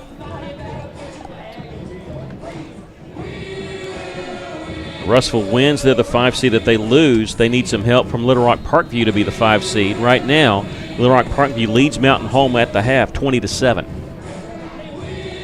Should Mountain Home come back to win and Russellville lose this game, the Cyclones will be a 6 seed and most likely go to Sylvan Hills next week. Here's the kickoff. They're going to angle it towards the right. Damon Donahoe is going to let it hit. It bounces, and it's going to be picked up by him at the 3-yard line. He's across the 10, running far side, trying to angle to the far side, and he's tripped up at the 12. I think he thought that was going to go into the end zone, and he let it go for a minute. Russell's going to have really bad field position. The good thing is they can probably let the clock run out here if they want to. With this bad field position, they might. They do have 2 timeouts. We'll see what they want to do. Siloam Springs will get the ball to start the second half. 39.2 seconds left. We'll put the ball down where? At the 17? There's a flag. Okay, at the 12 there. Personal foul against Siloam Springs. Boy, that'll help. I hope we're not going to take a knee. I hope we get to take advantage of this. That'll put the ball down at the 27, so instead of our 12-yard line, we'll have the ball at the 27. That's a 3rd penalty on Siloam for 34 yards. Russellville does have 2 timeouts. They are going with their more receiver-friendly package as Caden Rose runs on, replacing Covington. He's one of the 3 wide receivers on the right side. And Clark is the lone receiver here to the short side, the left side of the field. Hard count by Graham. Play clock down to 13 seconds. There's a problem with the clock over here. It kind of jumps every 2 or 3 seconds, so already down to 6. And Graham's going to keep it for the first time tonight. He gets around a man at the 30, steps out of bounds at the 41-yard line. Yeah, I believe that's the first run that he's made tonight. He eluded a tackler there at the 30-yard line, picks up 14 yards and a first down, and stops the clock. Russellville has it their own 41-yard line with 32.7 seconds left. They got a kicker with a leg. Noah Mena has only tried 2 field goals this year, but he's hit both of them. His longest on this season is 37 yards. That would mean putting the ball down to 20, but he's got a bigger leg than that. Graham back to pass, looking left, the short side of the field, throwing. It's going to be tipped and incomplete, and that was almost intercepted by Driscoll. He was going for Alec Bowles over here, who was double covered. Russellville dodged a bullet there. Well, they did. They had a defender in front of Bowles and one behind him. 27.7 seconds left. The clock is stopped after the incompletion. Russellville trailing 21-14. That can give you a lump in your throat if you're the coaches, and we'll see if they back off a little bit or if they still trying to go here. Russellville has the ball at their own 41-yard line. Trailing by a touchdown, 27.7 seconds left in the first half. And they're going to hand off to Foster, and Foster's going to get a couple of yards to the 44. Yeah, I think after that maybe Russellville's saying, you know what, maybe we just need to take this. Well, Were they trying fast. to? Yeah, they are going fast here. Wrong again. Graham throwing far side, complete to Bowles. He's going to get the first down and step out of bounds. Pass is complete. Number 5, Alec Bowles. Good for a first down for the Cyclones. I don't even think the PA guy here, they knew that Russell was going that quick because they were playing music while it was going on. Russell picks up the first down with that 8-yard pass completion to Bowles. When he got out of bounds, he got 7 seconds left. That running play, though, that picked up 3 yards, that's why I thought they weren't going to do anything, because that eats up a lot of time when you don't get the first down. Russellville has time for another play here, maybe 2 if they just get a quick little short pass. We're going to see how far Gavin can throw it. Play clock down to 7 seconds. Russellville now lining up with 5 seconds, 4 seconds on the play clock. Back to pass is Graham. He's going to be flushed out of the pocket. He's running laterally. He's going to heave it downfield, and nobody's there. Tried to go down there, threw it down to 5, nothing there. And we've come to the end of the first half. Your score, Siloam Springs 21 and Russellville 14. We got a halftime show coming up for you, so we'll take a break. Be back with that. You're listening to Cyclone Football on EAB Sports Network. Halftime field goal frenzy.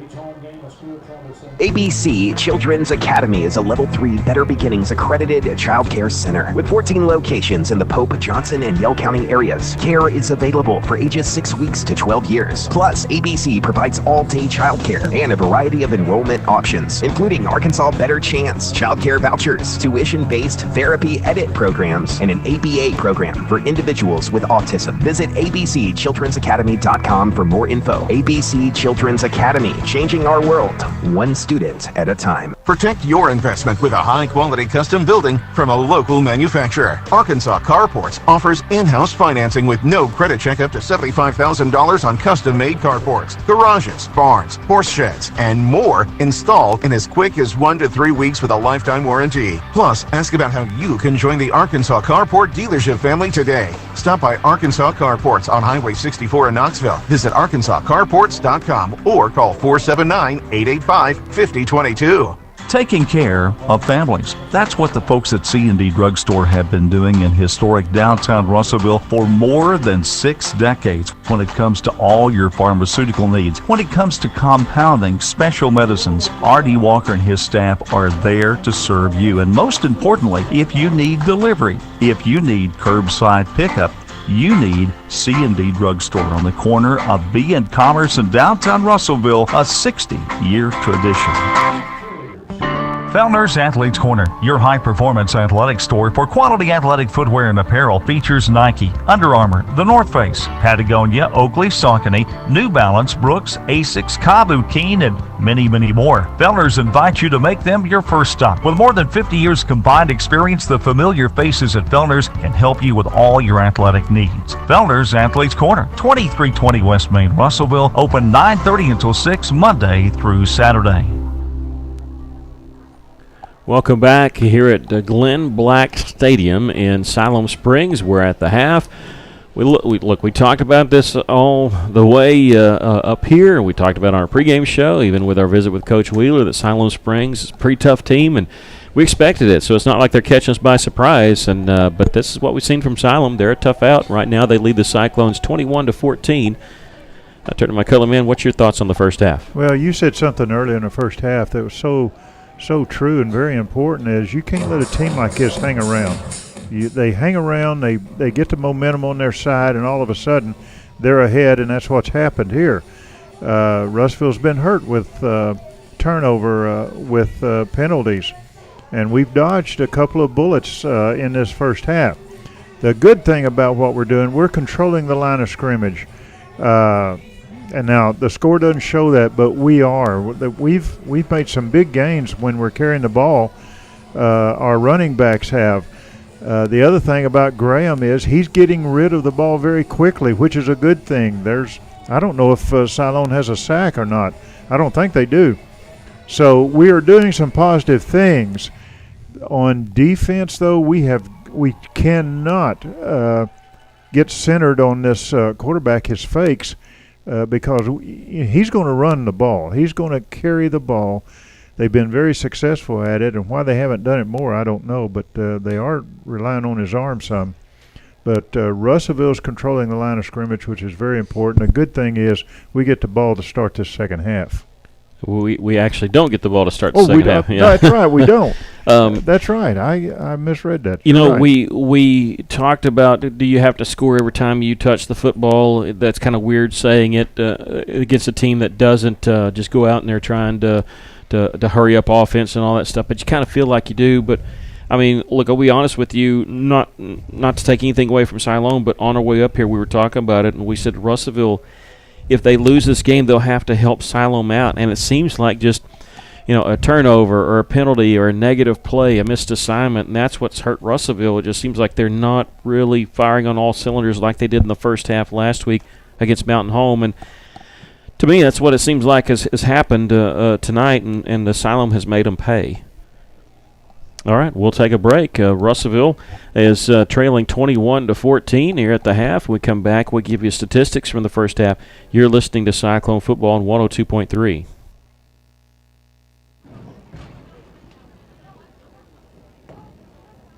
Hey, it's Drew Mitchell for Lakeside Oral, Facial, and Dental Implant Surgery. Lakeside is really proud this year to be sponsoring our local sports all throughout the River Valley. They're committed to the area. It's just another way they show that. When you're in the market for dentures, wisdom teeth, or whatever the case may be, remember Lakeside Oral, Facial, and Dental Implant Surgery, and check out their website at lakesideofs.com. Lakeside Oral Surgery, helping make the broadcast of local sports throughout the River Valley possible. Hi everybody, this is Chris George from Joshua's Fine Jewelry in beautiful downtown Russellville. We are excited to announce every single item is year-end clearance, red tag sale priced now through Christmas. The best selection we've ever had and the best prices of the year. Custom design is available in store, one-of-a-kind designs that no one else has. Come in early and let us design your once-in-a-lifetime dream. Come see us at Joshua's Fine Jewelry in beautiful downtown Russellville. How many times have you had to go without your heating or your air unit when you needed it most? Your family's freezing or sweating and they look to you for relief. You call someone and they say it's going to cost an arm and a leg to fix. Do you really feel like you have a choice? Well, now you do. Call Tony at Arkansas River Valley Heating and Air at 479-964-4004 for a free second opinion from a guy you can trust to take care of you and your family and get that unit running without all the extra charges. Arkansas River Valley Heating and Air. First State Bank is proud to serve our community, a community made of hard-working friends and neighbors, folks who make our community better. You're why we offer personal helpful service and convenient digital tools. You make our town what it is, deeply rooted, community-driven. First State Bank, these are our stomping grounds. Visit fsbmybank.com to learn more. Member FDIC. Welcome back. The Cyclones trail at halftime by a score of 21-14. Coming into this game, we were talking about the what's going on with the 6A West, because the teams have been set for the playoffs, but not the seeding. The only thing that was definite about seeding was Benton. They're going to be the number 1 seed. They're going to win the conference based on that 42-41 victory last week against Lake Hamilton. And what a finish in that game. If you don't know what happened in that, Lake Hamilton scored, decided to go for 2. They got Benton to jump off sides, so moved it down to a yard and a half away. And with that offense, what are the chances they don't get a yard and a half? But Benton had a safety that slipped through the cracks, tackled their running back for a loss, and Benton won by 1 point. And they beat Greenwood by 1 point. They won all their key games. In fact, they're undefeated in the conference tonight as they're leading Van Buren at last check, 21-7, I believe, was the score. They're going to be the number 1 seed no matter what. Now, the other thing's up for grabs. Everything's up for grabs. Lake Hamilton is playing Greenwood. The winner gets the 2 seed and a bye. The loser, well, if Lake Hamilton loses, they'll be the 3 seed, and Parkview will be the 4 seed because Lake Hamilton beat Parkview. If Lake Hamilton wins, Parkview will be the 3 seed, and Greenwood will be the 4 seed. So the winner of that game gets the 2 seed and a week off. So that's important for that. for either team.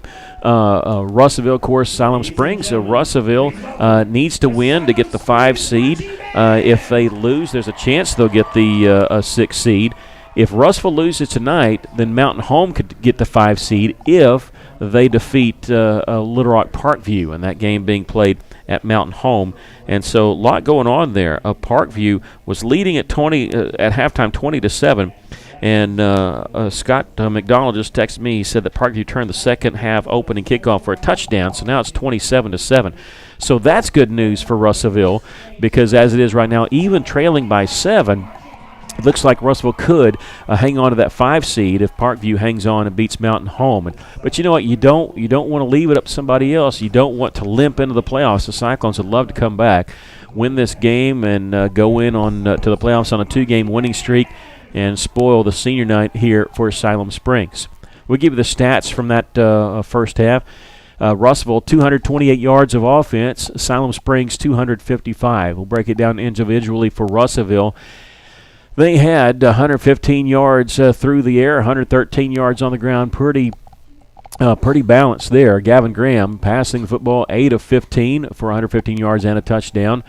Receiving, Alec Bowles had 3 catches and the most yards, 43. Elijah Clark, couple catches for 37 yards, did have a touchdown.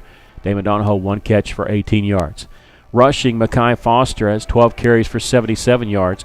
Ben Hallmark, 5 for 19. Damon Donahoe, 3 for 3. We did not see Tracy Daniels in that first half for Russellville. For Siloam Springs, Hunter Talley, he's always leading, so I'll start with him. Running the football, 11 carries, 140 yards, and 2 touchdowns. One time he didn't score a touchdown, he fumbled it, and they picked it up and scored a touchdown. Hunter Talley is 7 of 12 for 97 yards. Does have an interception there that Russellville did turn in to a touchdown.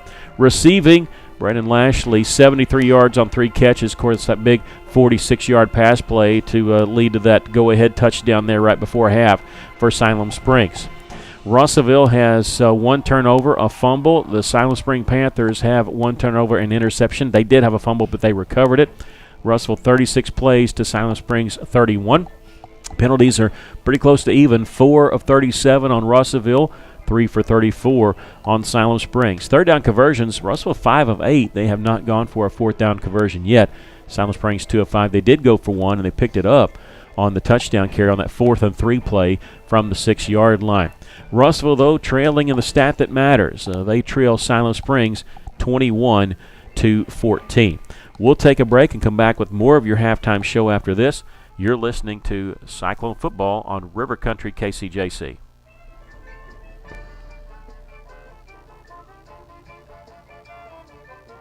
A lot goes into taking care of your property. You need equipment with more reliability, durability, and versatility built in, like #1 selling Kubota BX and L Series compact tractors, Z Series mowers that deliver a quality cut, and Sidekick utility vehicles where durability meets speed. Visit your local Kubota dealer for a demo today. In the River Valley, see River Valley Tractor on Weir Road in Russellville. Zacadale Summit and all your friends at the Old South on East Main and Russellville want to say thanks to their many great customers who helped to make them best of the best for 2021 in a variety of different categories. Best breakfast, best salad, best Southern style meal, best all-around restaurant, and best value for the money. Since 1947, they've proven all those categories true, and they continue to do so today. Once again, special thanks from the staff and management at the Old South, East Main, Russellville. Arkansas Tire and Auto Service, we're more than just tires. Consistent, responsive, honest and fair. What makes us different? We're the ones who care. Trust our experience to know what you need. Professional and fast, see what we mean. Arkansas Tire and Auto Service, we're more than than just tires. Arkansas Tire and Auto Service, 2304 East Main, Russellville. A solid roof for your business is key to keeping your employees, products, and valuables dry and clean. If you're experiencing roof leaks that are resulting in damaged equipment, stained ceilings, and walls, then don't let Mother Nature get the best of your business. The folks at E&F Roofing offer free commercial roof inspections, but their experience is priceless for your business, not to lose productivity and extend the life of your roof. So contact E&F Roofing today for a free commercial inspection at 479-272-4069. Welcome back. We're here at the half, and Siloam Springs, so Russellville trailing the Panthers by a score of 21-14.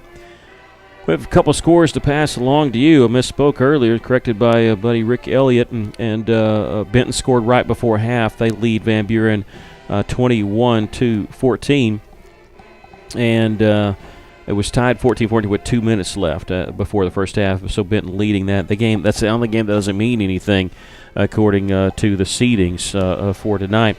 And Rick Elliott, a fellow Cyclone historian with me, and we've been kind of talking back and forth this past week. And Rick, I kind of hate to bring stuff up sometimes because when somebody's on a streak, I know we're not supposed to talk about it, but we're talking about Noe Jimenez on this streak where he, I can say it right now. I guess I don't need to say it right before he kicks. He hasn't missed a kick all year. And right now he's 34 for 34 on point afters and 2 of 2 on field goals. Now, the best percentage of a season, Russellville had a kicker that did 58 out of 58. Russellville's not going to get there.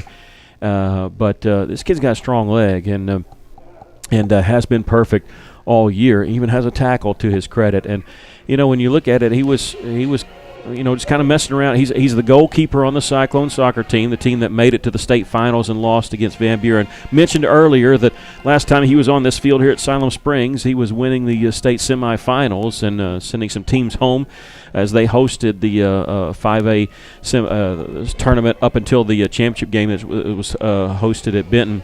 But Noe, he was out kicking around just on the football field, messing around, and Wheeler went up to him and said, "Hey, what do you think about trying to kick for us?" and talked him into it. And I tell you, nothing's been close. He doesn't squeak it through the uprights. He's got a powerful leg behind him, and again, he's 34 for 34 on extra points, and his longest field goal of the season was 37 yards. And I tell you, you can't do any better than 100% if that's how he finishes. He might not finish with the most, but he'll finish with 100% if he keeps up at this rate, and has one more half to do it here for the regular season. We'll give you the scoring summary as Russellville trails here by a touchdown. It's kind of been where Siloam was taking the lead 3 different times, and Russellville's tied it a couple times. Siloam Springs got on the board first on their second drive. Remember, Russellville's first drive ended very quickly with a turnover, but Russellville stopped Siloam after that. Then after Russellville punted, a short punt, Siloam Springs took over at their own 45-yard line. They went 55 yards in 9 plays. Hunter Talley on 4th and 3 from the 6-yard line got the first down and just kept churning his feet, and he went into the end zone. And that drive took 3 minutes and 4 seconds, and the extra point was good. They led it 7-0 with 4:24 left to play in the first quarter. Russellville tied it with just a couple minutes later, 2 minutes and 21 seconds to be exact on their drive. They went 56 yards after a pretty good return by Ty Hips on the kickoff. Gavin Graham hit Elijah Clark on a 29-yard touchdown pass, and Elijah was wide open on the play. Extra point by Jimenez was good. Russellville tied it at 7.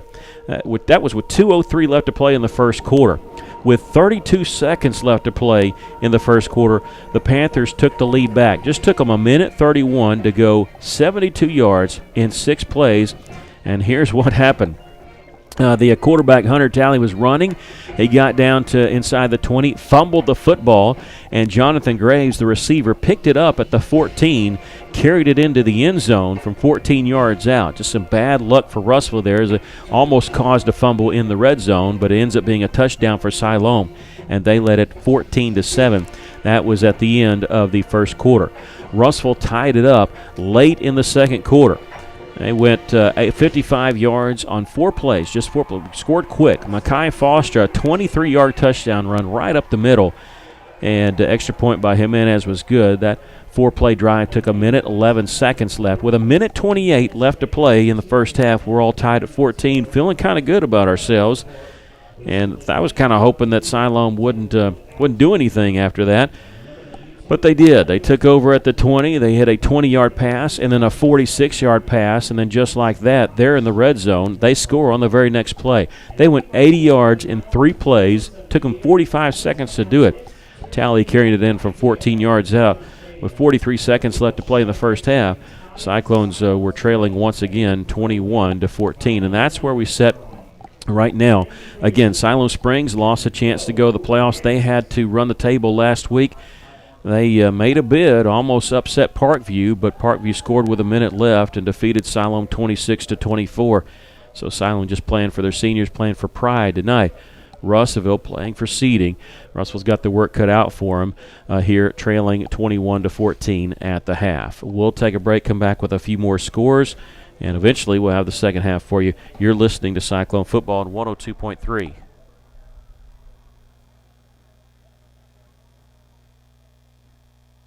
This is Carly Powell, Business Development Officer with Centennial Bank. We're more than just a financial institution. We're a mainstay in the lives of the customers we serve and the communities we live in. We put our customers first, making sure each experience at Centennial is a great one, while taking care of all their banking needs. We pride ourselves on giving back to our local community. We partner with organizations that do the same. Centennial Bank, we're always banking with you in mind. Member FDIC, Equal Housing Lender. The right roof starts with the right roofer. Your home is your largest investment, and when it's time for a roof repair or replacement, look no further than Miller Roofing Company. Miller Roofing has been in business over 30 years and sports a 9-time Best of the Best in the River Valley. They earn this reputation through stability and quality of service. Don't take my word for it. Go visit Lori and Wendell's new expansive showroom at 318 South Arkansas in Russellville, or by giving them a call at 890-3499. Miller Roofing Company will help you love where you live. When knee, hip, or back pain rob you of your mobility, count on St. Mary's Regional Medical Center for compassionate, individualized care. From sports medicine to joint replacement, we address the pain and keep you moving. Our enhanced cleaning, mask requirements, and social distancing help keep you safe. St. Mary's Regional, count on us. Take our free joint pain assessment at stmarysregional.com. Why trust River Valley Tinting and Glass? Well, River Valley Tinting and Glass is a family-owned business, and they take care of their customers like family too. So remember, your local auto, residential, and commercial glass and tinting company, River Valley Tinting and Glass. Check out their work on Facebook or call 890-5839 to get an estimate. Or you could always come by 2202 East 2nd Street to see all they can do for you. From a business you can trust, River Valley Tinting and Glass. Welcome back. They put 3 more minutes up on the clock, so we'll take another break here in a moment before the second half starts. Russellville trailing 21-14 at the half. Dardanelle leading Dover in the second quarter 21-20. Last check, Lake Hamilton was trailing Greenwood 14-0. 21-0, my bad. 21-0 by Dardanelle against Dover in the second quarter. And Benton leading Van Buren at the half 21-14. Parkview ahead of Mountain Home 27-7. A couple things I want to bring up about some Cyclone history here. That things that jump out when you're playing Siloam. 2 things that jump out against me actually from the same game. Ryan Talley back in I get tired of being upset calling Talley's name tonight because Hunter Talley, the name of the Siloam Springs Panther. So we'll go Ryan Talley. Ryan Talley on November 3rd in 2017. He tied the school record for touchdown passes with Cody Jones that had 6 against Parkview. Ryan Talley threw for 6 touchdowns, and he also rushed for 1 in a big victory against Siloam Springs. He counted for 7 touchdowns in that victory, Ryan Talley back in 2017. And that's a single-game record for total touchdowns by a player. The other record in that game was receiving yards. And Russellville had a receiver named Rhett Atkins. He played quarterback too, but in this game he as a receiver, 12 catches. But here's the record: 252 yards receiving. That's the record. That's not the most receptions in a game. 16 is the record there, but 12 receptions for 252 by Rhett Atkins in that same game against Siloam Springs. What a big night for the Cyclones back then, picking up a big victory against Siloam. I said we're going to take another break, but we're about a minute away, so I don't mess anything up there. So I'm going to keep it right here and get ready for the second half. Russellville again trailing by a touchdown, and they will have to kick off to start the second half. Well, you think we, probably talked about. I'd say you think we'll not talk about how to stop Tally, but you can talk about that. The whole time. You can talk about that all week. Other teams have talked about it, and hardly anybody shut this guy down. He's got 2 touchdown carries tonight. He's got 20 touchdowns on the season.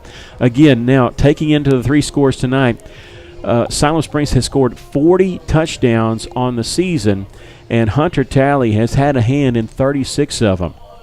I said that most quarterbacks account for anywhere from 45 to 55% of the team's offense. I ran that on all the teams in the 6A West, except Hunter Tally. 85% of their yards has gone through him. He's their leading rusher. Of course, he's their leading passer, and he's been Mr. Everything, and he's led them to this 21-14 halftime lead. And I'll tell you, the best thing about him is he's a senior, and after tonight, we don't have to see him again. Well, I don't know if there's any defense against him. He's shown that he has a strong arm. I wouldn't say he's just real accurate, but very strong arm. Looks over his receivers, but when he starts running, it's just very difficult to bring down. You cannot hit him high. You cannot hit him above the waist and knock him down. You're going to have to do what some of our young players have done, and that's get him around the ankles and hold on and hope for reinforcements. Yeah, I'm not saying he can't pick it up. I'd like to say, well, keep him in second and third and long situations. They've done that. And he's threaded the needle. I mean, some of these guys aren't wide open. Again, he's got offers from UCA and Missouri State. He's got a visit scheduled for the University of Arkansas. Does not have an offer from the Razorbacks, but really reminds you of Matt Jones. It does me anyway. 6'4" and kind of lanky, has a little odd throwing motion. We're kicking off here. Russell moving right to left, sitting on the home side here, and it's going to be fielded by Driscoll at the 4-yard line. He's across the 15, the 20, angling right, and be brought down there at the 21-yard line. Gabe Hogue in on the stop. Yeah, good tackle by Gabe. I mean, very rough tackle. So Siloam Springs will start their own 21. They had an 80-yard drive. That doesn't seem to bother them, starting even at the 14 on one of their drives. And they lead the Cyclones. Russellville really, 3-and-out be great. Turnover is what I'm calling for. Russellville's had 1 turnover in the game. They turned that into a touchdown off the interception by Eli Stratton. How about another one here? You know, in the benefit game, Russellville had a defense that scored a touchdown. Let's get one here. Let's get a pick 6 or something. That Tally will move a man in motion. Hard count. He's going to give it off to the running back across the 25. Will be tripped up at the 28-yard line. That's Jed Derwin, sorry. And he was tripped up by Hogue. And they put him down at the 28-yard line, so a pickup of 7 on the play. Derwin, he's had some hard yards tonight, 23 yards on 8 carries. It's not been an easy night for him. But picks up 7 there, and second down and 3. This is what Siloam, anybody would love to pick up 7 yards on first down. Tally going to pull it, and he's going to look to pass. He's going to heave it downfield, and it's going to be incomplete. He was going along that far side to Jonathan Graves. And if there is a weakness in Hunter Tally's game, he does not throw the long ball very well. It is heaving it downfield, and he threw it over the wrong shoulder there. Eli Stratton was a defensive player, staying right with the receiver. Good coverage. It's third down and 3. Wide receiver to each side, tight formation, and it's just going to be a quarterback keeper, Tebow run, and he's breaking a tackle. He's got the first down, and Russellville will finally bring him down at the 43-yard line. Yeah, 15 yards on the pickup. Eli Tolan made the tackle. But we can't be waiting for this guy to get 10 yards before we make a hit on him. No. He's tough enough to bring down, but that one he kind of scrunched down a little bit, and somehow he was downfield before he got the first down before we touched him. And they have it 1st and 10 at their own 43-yard line. 3 receivers to the left, 1 to the right. Right is the short side of the field. Tally, hard count. He's going to pull it after faking the give, and he's going to be hit at the line of scrimmage, and Ben Hallmark there to make the initial hit. Pickup of no gain. Good read by Ben. He didn't fall for the fake and grabbed a hold of Tally before he could really get started. I just assume you don't go for the fake. Go hit the quarterback whether he's got the ball or not, and just bring him down because the other running back hasn't hurt you too much. 23 yards on 8 carries, but Tally, he got 13 carries for 155 yards. 2 receivers to the left, 1 to the right, man in motion. This has been their running formation. They're going to roll out, and Tally being chased, he's going to throw it, and it's going to be incomplete. And he was bothered there by Shane Booker and unable to complete a pass, but I think he was just trying to get rid of it there. I like to see the pressure on Tally. It showed right there that he's bothered by the pressure when he's back to pass. Well, it's 3rd down and 10 now. Siloam with the ball at their own 43-yard line. Russellville trailing 21-14 with 10:08 left to play here in the 3rd. They're going to go empty backfield. 5 receivers in the pattern. Empty set. They still might run the quarterback draw. You never know. Bring a man in motion. Crosses the face of Tally. He's back to pass. They're trying to set up a screen. They got the completion to Lashley. Breaks a tackle at the 40. Gets to the 45 and brought down at the 47. Well shy of the first down. I think they're going to – no, they're not going to go for it. They got the ball to 47. A 4-yard pickup. It'll be 4th down and 6. And they will bring on Anthony Sandoval, their punter. Punting for Siloam Springs, number 16, Anthony Sandoval. Russellville back deep is Ty Hips. He's inside his own 25-yard line. Sandoval has always seemed to run to the right with a rugby-style kick. See if he does that here. Has a short hop. This one bobbles it, and he picks it up and runs. It does get the punt off. Gets a pretty good punt off. And Ty Hips called for the fair catch. He fumbled it. It's a live ball, and I think Siloam came up with it. Did they? They're celebrating like they did now. They're backing off a little bit, and I think Russellville was able to get it. Ty Hips is going to – he came up with it at the 27-yard line. He juggled it a little bit. A 26-yard punt with no return. Well, that was almost disastrous there. Russellville will have the ball at their own 27. So defense did a good job there. They did give up a first down, but just one. And they've got the ball back to the offense, and Russellville waiting because you get to play offense with your own football, and they're changing out footballs right now. Play what you're used to. You get to kick what you're used to also.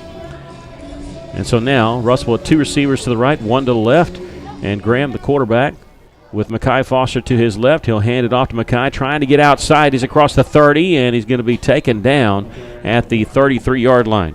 6-yard pickup by Mekhi. You like to see him go to the outside ever so often because of his quickness and speed. This is a high for him. He's got 83 yards on 13 carries. He beginning of the year, and most of the time, he's usually the 3rd-string running back because he plays on defense. Tonight he got the start. He's responded well. Low snap, Graham picks it up, throws far side, complete, going down to the knees, catching it along that far side is Alec Bowles. He had to go to his knees to catch it, and he's about a half-yard shy of a first down. And so they'll mark it down at the 36.5-yard line. Now they're going to say it is a first down. Knows the football is touching the 37. Officially, I was about to call it 36 because we're a yard shy, but they do say it's a first down for Russellville. Bowles now 4 catches for 47 yards. Graham is 9 of 16 for 119. Graham with Foster to his left will hand it off to Mekhi. Mekhi bounces it outside. He's across the 40. Slips him in at the 45. He's at midfield and pushed out of bounds at the 45-yard line. A little bit extracurricular activity going along over there as they got tangled up out of bounds, but a big run there by Mekhi Foster, and Russell's in business in Siloam Springs territory at the 43. Foster's done good running on the inside, but he's done better going to the outside on these last 2 plays. 19 yards on the pickup, and he's at 102 yards. Russellville doesn't usually get a 100-yard rusher very much, and they don't usually get one in the 3rd quarter, but they've got one this game. I have to look that. I don't know if we've had one this year because Russellville usually shares the load there. Ben Hallmark in for Foster. Yeah, he's going to be in at running back, and he'll get the call here. Trying that right side, he'll pick up a yard, and that'll be it. Mekhi is actually in that first half had more success running straight up the middle, but this half has started bouncing it outside along that right side a little more. Pickup of a yard by Ben Hallmark. He has 6 carries, 20 yards. Russellville looking at 2nd down and 9. 7:50 left to play here in the third. Russellville trails 21-14. Russellville can secure the 5 seed with a win or with a Parkview victory against Mountain Home. They're going to pull it. Play action. Throwing for Covington is well out of his reach. And bring up 3rd down and 9. Covington was double covered on that play. Now on 3rd and 9. Ball at the 43-yard line of Siloam. We'll see what Russellville dials up here on offense. Ball on the right hash mark. They're still checking out the sidelines. Play clock down to 14. Play clock will kind of jump. It'll freeze on a number and it'll jump 2 seconds ahead, but right now it's showing 9 seconds, 8 seconds. Russellville lining up. Man in motion's Covington. Graham back to pass, throws it to Hallmark out of the backfield. He'll break a tackle at the 42. Get down the right side, inside the 40 to the 37. Going to be shy of the 1st down. It'll bring up 4th down. We'll see what the Cyclones want to do here. I think they're going for it. I think down touchdown. Russellville's going to go, and they're going to go quickly. Lining up, empty backfield. Graham is a pass complete to the near side. It's a Hallmark. He's got the 1st down. He breaks the tackle. No, can't quite break it at the 30, but he did drag the tackler to the 23. Russellville going quickly there. I mean, they went so quick that Siloam didn't even get a chance to play those bells they do on 4th down. I don't know if they'd played it on 4th down. 14-yard pickup, and Russellville just inside the 23-yard line, 1st and 10.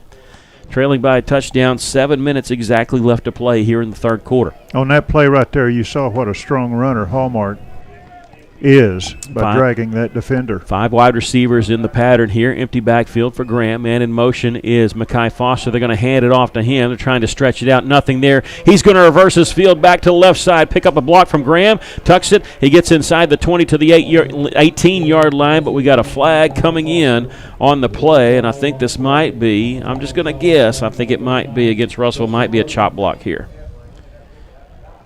We're going to wait and see.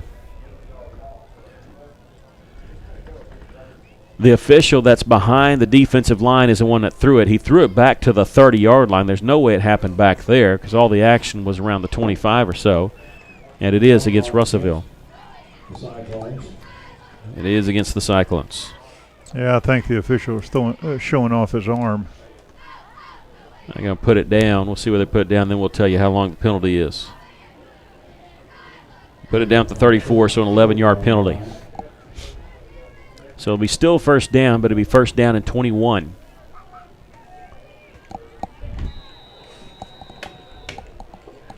You know, you talk about negative plays. It's a negative play here, but Russellville still just 1st down, so you can overcome this.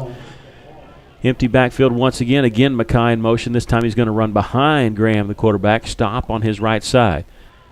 Now he motions out. Graham going to throw a pass out there. It's complete to Mekhi. He's across the 35 to the 31-yard line.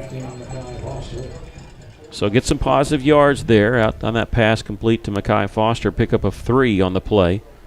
Russell now looking at 2nd down and 18. 6 minutes, 2 seconds left to play here in the 3rd. Russellville trailing by a touchdown. It's been a long drive, seeming like. Russellville started their own 27. They've held the ball for over 3 minutes for this game. That's been a long drive.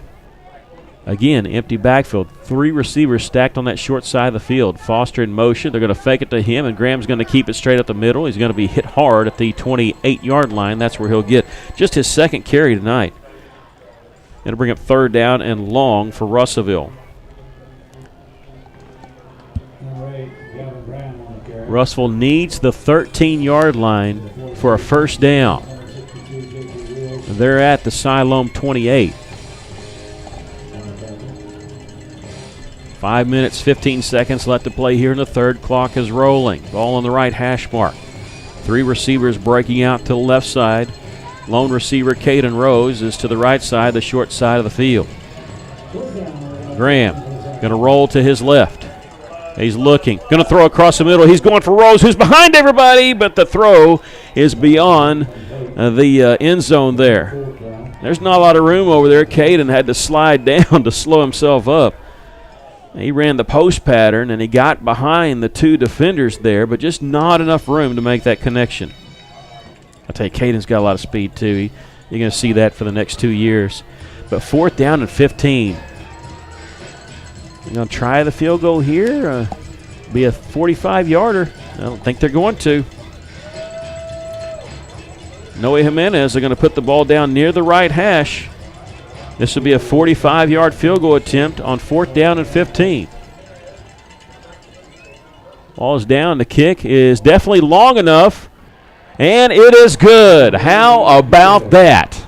You know, I didn't want to say anything. I was sitting here thinking, let's don't end the streak on a 45-yarder. No way, not bothered by it. Not only did it clear the goalpost, it hit the net. Yeah, it still had room to go.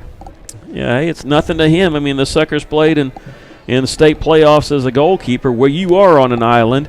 He nails this one from 45 yards out, and Russellville cuts the lead to 4. He is now 3 of 3 on the season in field goals.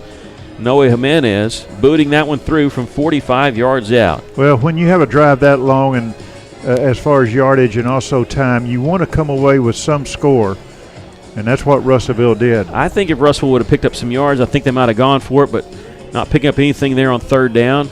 They do that. That's fine. 45 yards on the drive and 11 plays. 11 plays. 4 minutes and 30 seconds is how long it took.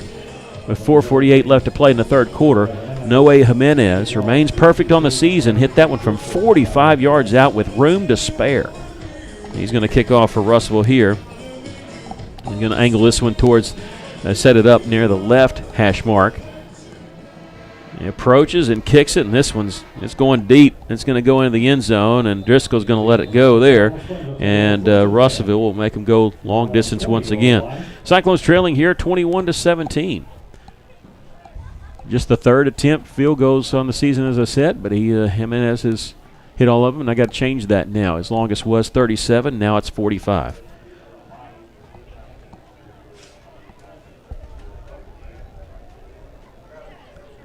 This is the 2nd time that Russell's been favored all season. They were favored last week against Mountain Home, and tonight by 7, but they trail by 4.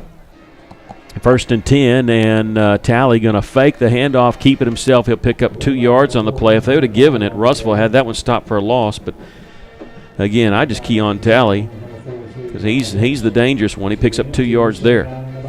Well, I agree with what you say. Even if Talley hands it off, you need to hit Talley just to let him know that there's a defense there. Yeah, and look, he hadn't missed a snap all year. You're not going to knock him out of the game. 3 receivers to the right and 1 to the left, but you put a licking on him if you can. He's a big kid. He can take it. He's back to pass. He's throwing. He's got a man open, and it's complete to the 36-yard line. And we're going to get a late flag on this.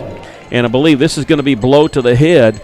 Now, my Cyclone color glass has got to come out a little bit. Cameron Stafford, who caught it, his feet went out from underneath him a little bit, and he was sliding down. This is going to be a tough call against the Cyclones, especially if they eject anybody, because he was sliding down, and so you go and look. If he doesn't slide down, he gets hit in the midsection, and so they're talking about this here. I hope they talk about that because if Cameron Stafford stays up, he gets hit in the stomach. His feet slid down, and the defender hit him in the head, and they're going to say blow to the head there, a 5-yard penalty. Is they saying?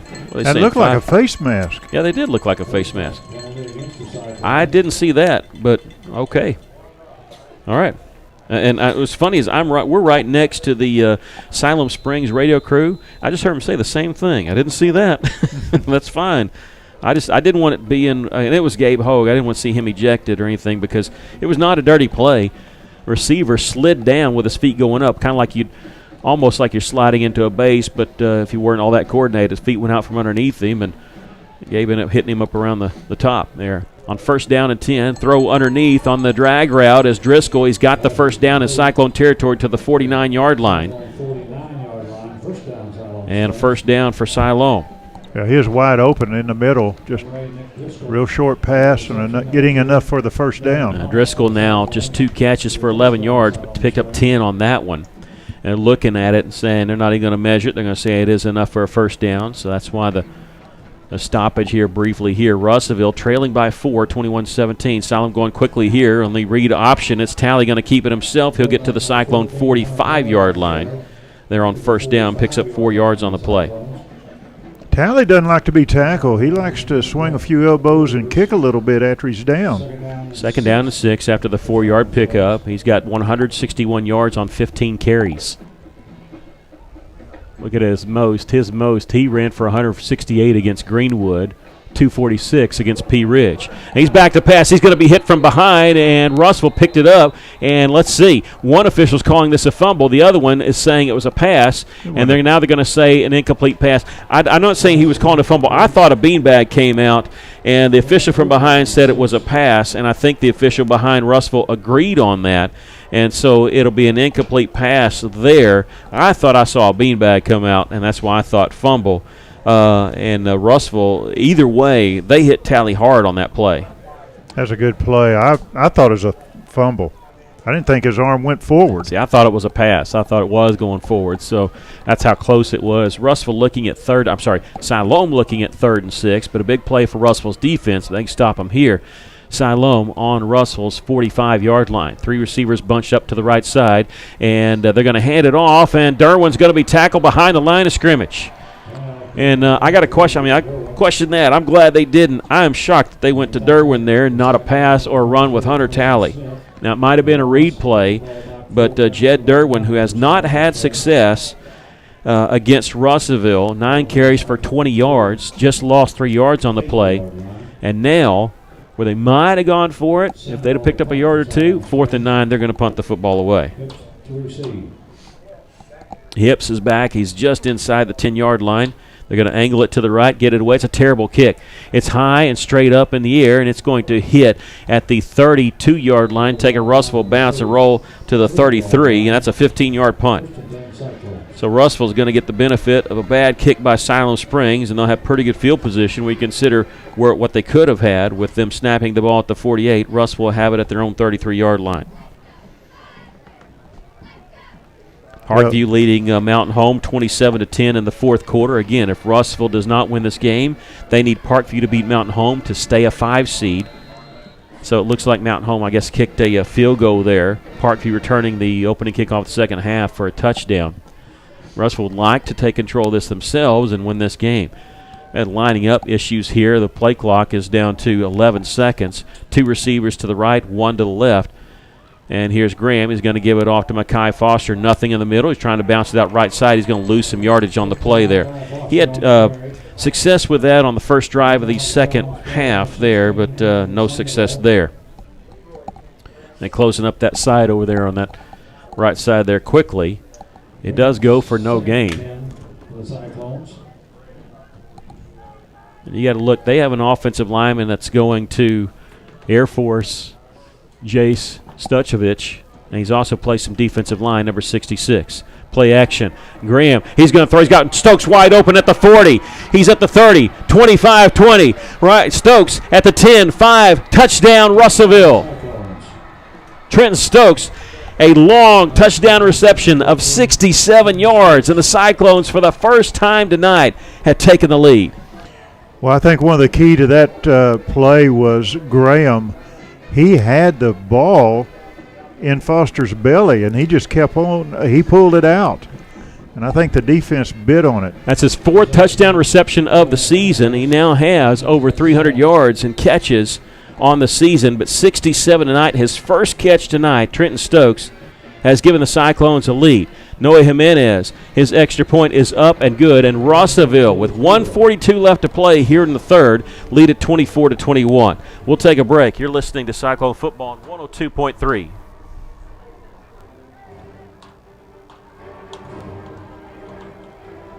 Alathus Realty is proud to support all of our local student athletes. At Alathus Realty, we believe the community comes first, and there's nothing quite like community under the bright lights of Friday night. Alathus Realty is determined to provide our area with gold standard service in every aspect of your real estate transaction.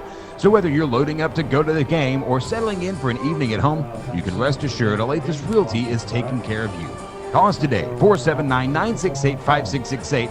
Alathus Realty. Find us on Facebook today. KCJC Dardanelle, Russellville. guys play the best country of all. River Country. Come on! KCJC.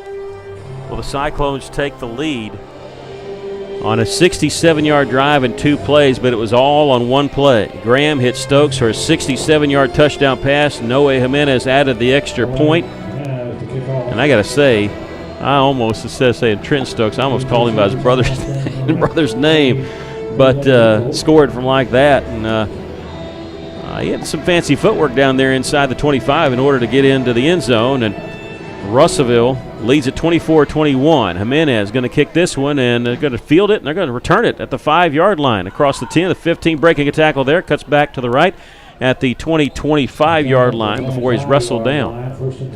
Well, that field goal for Russellville is very big right now, up by 3 instead of a tied game. And let's see, they're going to put it down at the 25-yard line, so a 20-yard return. That's where they'll start. Gavin Graham now 2 touchdown passes. He's over 200 yards, 13 of 22.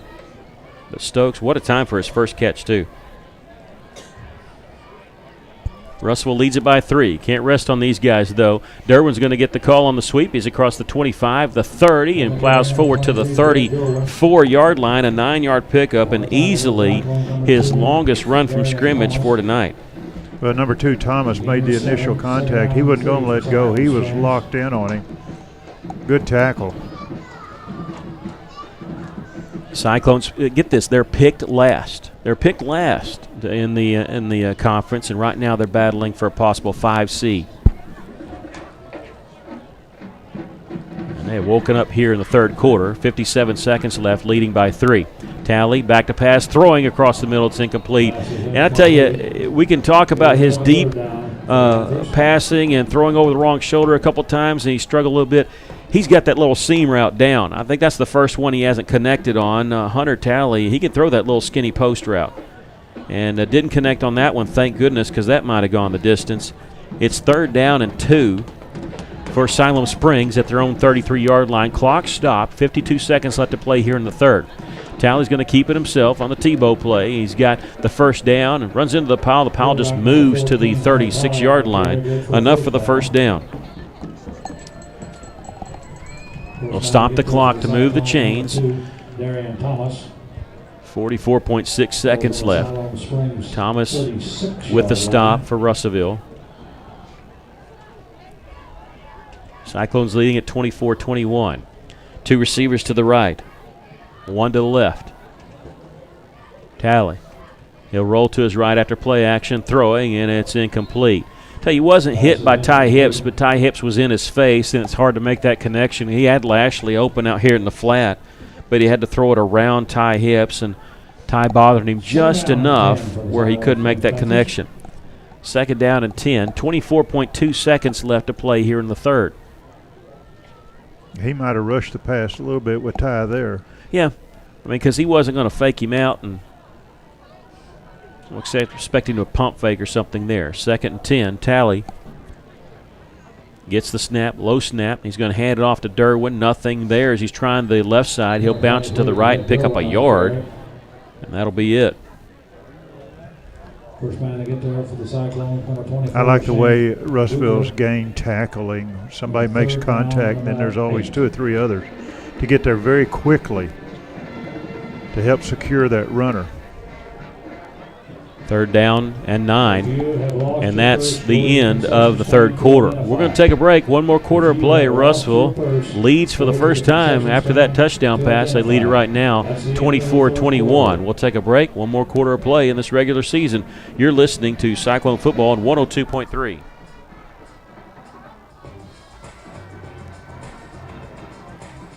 Ashley Air is proud to be an official sponsor of Razorback Athletics. Our service to the River Valley began in 1958, the same year that the legendary Frank Broyles took over as football coach. The Hogs have had some great coaches, but we've never had so many on campus all at once. Sam Pittman, Eric Musselman, Dave Van Horn, and Mike Neighbors, just to name a few. What an incredible team. We put together quite a team at Ashley Air, too. On game day, call the Hogs. When your AC breaks, call Ashley Air. The Cyclones lead it by a score of 24-21, getting ready to start the final quarter play. And Good news, Russellville had taken the lead. Some more good news, Parkview has scored another touchdown. They lead Mountain Home 34-10. So, like Scotty said, Patriots have that one, probably so. And that means the Russellville are going to face the Patriots for the second time this year, but different Patriots. They'll be going on the road to Marion, taking on the Marion Patriots, who are, that's going to be a tough draw because you think about it, say Marion's, they're a 4 seed. Well, yeah, but they also had to forfeit a game against West Memphis. Otherwise, who knows, they might be a 3 seed. And they upset the number 1 team in their conference last night, 50-43, and just happened to sit and watch that game. That was one of the more entertaining games I've seen. It was back and forth and a lot of offensive explosions in that game. Russell will have their work cut out for them next week, should everything hold. Russell, though, they want to finish. They don't want Parkview to take care of it for them. They want to finish with a victory here and go into the playoffs on a 2-game winning streak. 3rd down and 9 for Siloam Springs. We start the 4th quarter. Here's a throw, and it's intercepted. Gabe Hogue, he's at the 46. Breaks a tackle there. He's at the 35-30. He breaks a tackle at the 25, the 20, the 15. Still spinning, still on his feet. He's at the 5. Gabe Hogue, reservations for 6 on the pick 6 from 46 yards out. They could not get him down. They were all over him, but he kept his feet moving. And little help from his friends there, pushed him into the end zone. Gabe Hogue, 46 yards on the interception. And, well, if you know Gabe, that is so Gabe Hogue. He doesn't do anything halfway. That's just him. And he'll hit anything that moves. He's always going to go all out all the time. It doesn't surprise me. I don't know how many tackles he broke there to get that touchdown, but it was a few. The extra point is good by Noe Jimenez, and Russellville took the lead to close the 3rd quarter. Now they have a little bit of breathing room. They lead at 31-21. We'll take a break. You're listening to Cyclone Football on 102.3.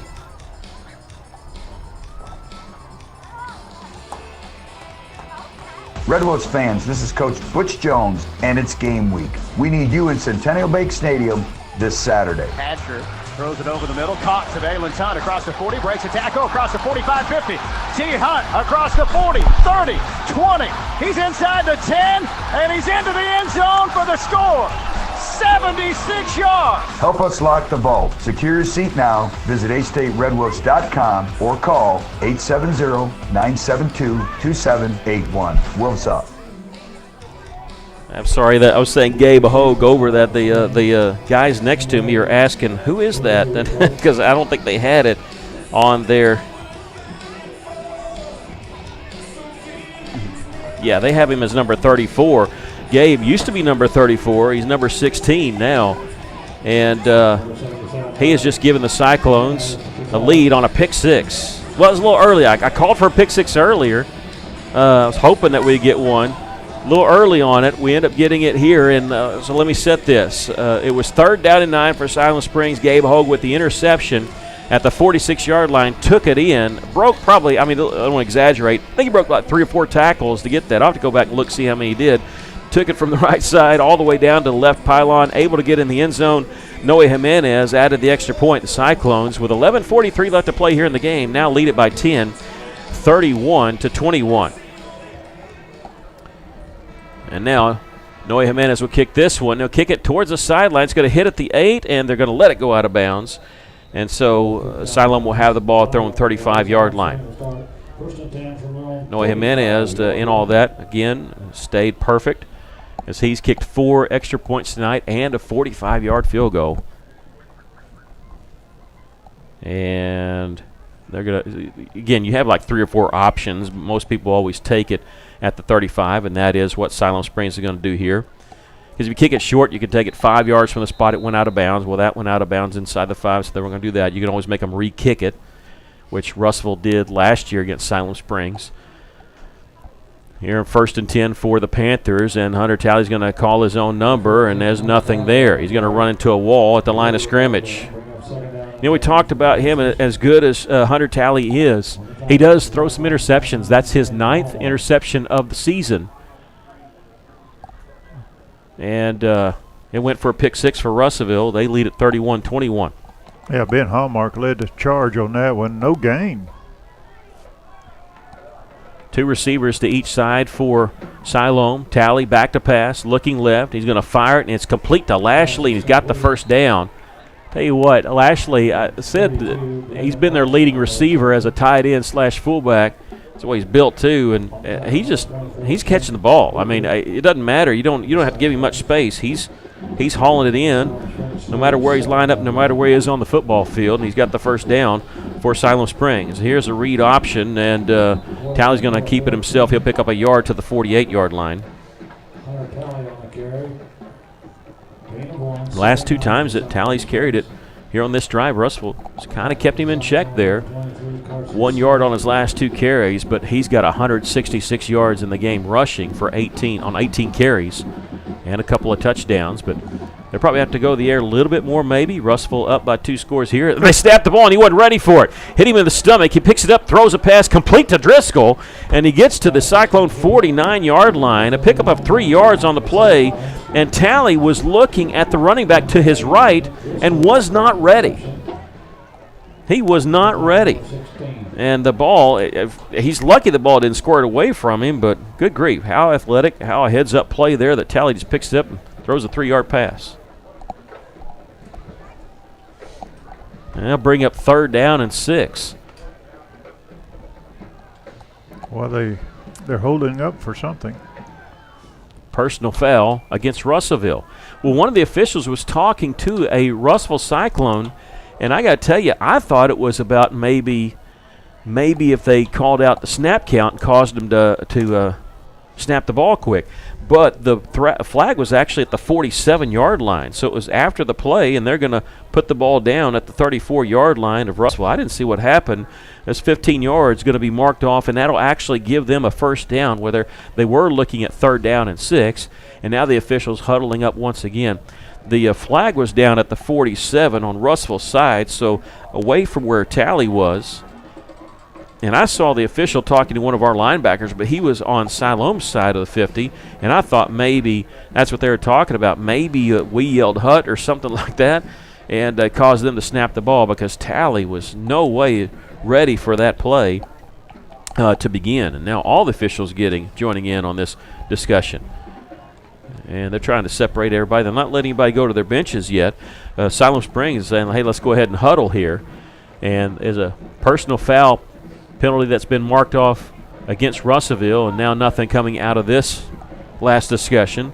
The Panthers going to have it 1st and 10 from the Cyclone 34. Russellville leading by 10, just under 10 minutes to go here in the ballgame. Low snap for Talley, looking left. He pumps. He's in trouble. He's going to be taken down for the sack back at the 38-yard line. As that number 24, Booker, was in there. Booker's had a really good game tonight. There's a flag. Yeah, like just now coming in.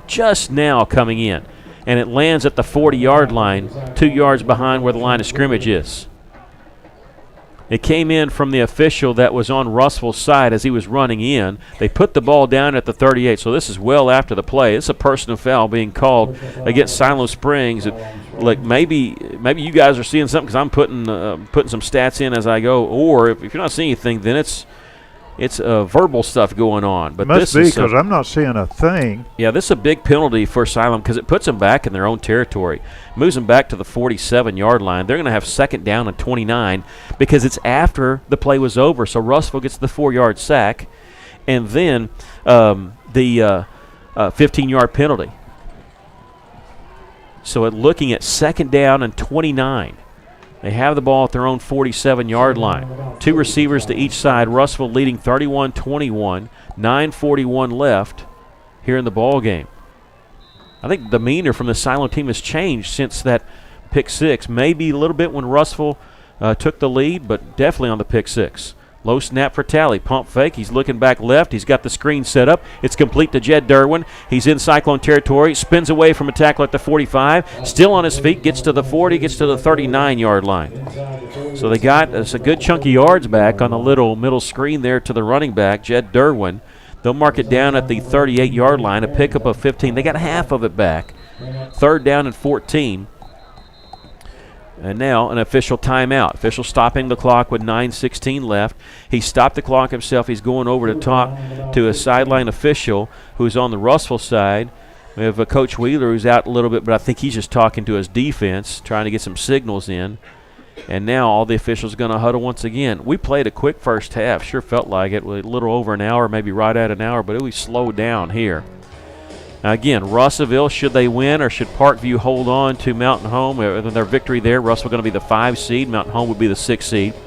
Cyclones, if that is the case, or it looks to be the case, Russellville will go on the road to Marion next week for a 7 o'clock kickoff. We'll be on the air here on 102.3 at 6:30.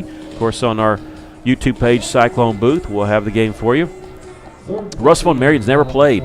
We almost played them a couple years ago in the playoffs. We didn't know who it was going to be. It ended up being Jonesboro. I had to look that up. They've never played in 118 years of Cyclone history. Tally now 3rd and 14. We're back to action. Empty backfield. Low snap once again. He backpedals, fires it over here to the left side. It's complete to Jonathan Graves, and he'll get to the 35. A pickup of just 3 yards on the play. And you figure on 4th down here, they may be going for this. I'm sure they thought they were going to pick up more than just 3 yards, probably getting some, and then go for it on 4th down. Looks like they're going to go for it anyway. Here, 4th down 11, they're going quick. Empty backfield. Tally, back to pass. Russellville, here comes a late blitz, throwing across the middle, tipped it incomplete. He threw into coverage, and Russellville able to tip it away. Hogue was there, Booker was there. I don't know who got a hand on it, but Russellville has held on downs. Yeah, one of those two touched the ball. Russellville will take over at their own 35-yard line, leading by 10. And now, with 8:31 left, the clock becomes your friend. Russellville did not take the lead in this game until late in the 3rd quarter on a big touchdown pass to Trenton Stokes from Gavin Graham of 67 yards. And then a pick 6 by Gabe Hogue. What a big turnaround. Russellville has scored the last 17 points of this game. And that's all started with a 45-yard field goal by Noe Jimenez. Here, for 1st down and 10 for Russellville, Mekhi Foster slips a tackle at the 35-yard line, and he gets to midfield before being pushed out of bounds. Just barely got into Siloam Springs territory. And Mekhi Foster was the last time Russellville's had a 100-yard rusher. He got that in the 3rd quarter. He's now got 118 yards on 16 carries. And the best thing about Mekhi, he's just a sophomore. Russellville has it at 1st and 10 at the Panther 49-yard line. 8:23 left. Mekhi ran out of bounds, so we stopped the clock. That's okay. You're picking up 1st downs, keeping the tally off the field. And it's a 10-point lead. I mean, you feel like you breathe a little bit easier because we've been high in the whole game, but it's only 10 points. Play clock down to 5 seconds. Russell got to go quick here. Man in motion is Covington. And back to pass is Gavin Graham. They're going to throw it underneath to Mekhi. He's got it at midfield at the 40 now, the 35, and he'll get out of bounds there, but he got the 1st down. He's at the 34. Russellville's chunking off some big yards. If we could only keep that clock going, but I'm like you. We need that 1st down, and it keeps the series out there. And the last time he caught the pass, Mekhi back in the 1st quarter, he fumbled, so it's important there to get that. He's got 3 catches for 27 yards, and Russellville now 382 yards of offense there. We'd said that Siloam giving up 40 points a game. They've stifled Russellville a little bit, but not right now. Mekhi on the delay, nothing there on the right side. He'll bounce out left side. He's across the 30 and gets to the 26-yard line, shy of the 1st down.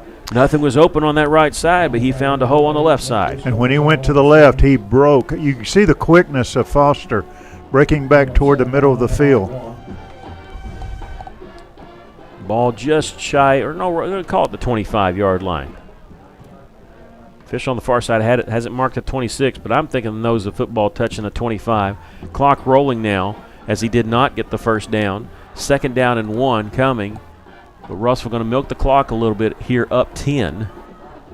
The field goal would keep you up 2 possessions. Touchdown be huge here. They're going to give it to Hallmark, who they put in the backfield as a running back, and he's going to lose yardage on this play.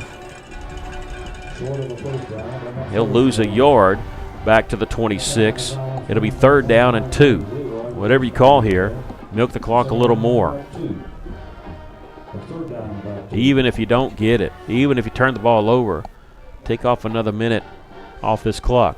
Play clock down to 20. Game clock at 7:04. Tight formation again. Hallmark's the running back. Hard count, nothing there. No reason to snap it yet. Play clock down to 10 seconds. Graham now will get the snap.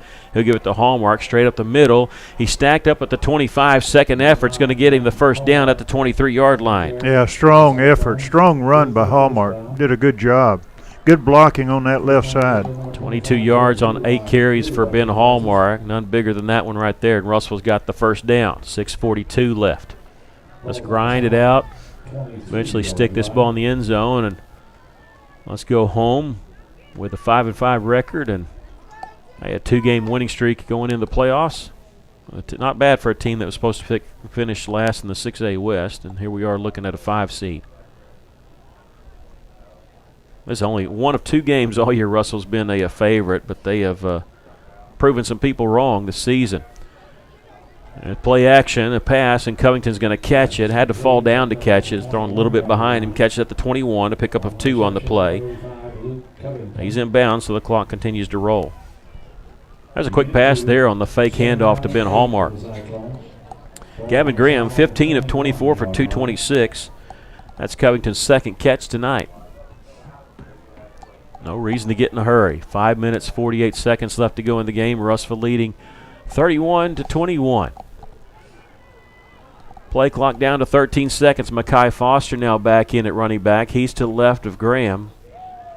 And Mackay, no, they're going to pull it for him. Throw across the middle. It's complete. Touchdown. Trenton Stokes gets the catch, his second touchdown of the night. This one coming from Graham from 21 yards out. I think everybody on defense thought Foster was going to get the ball.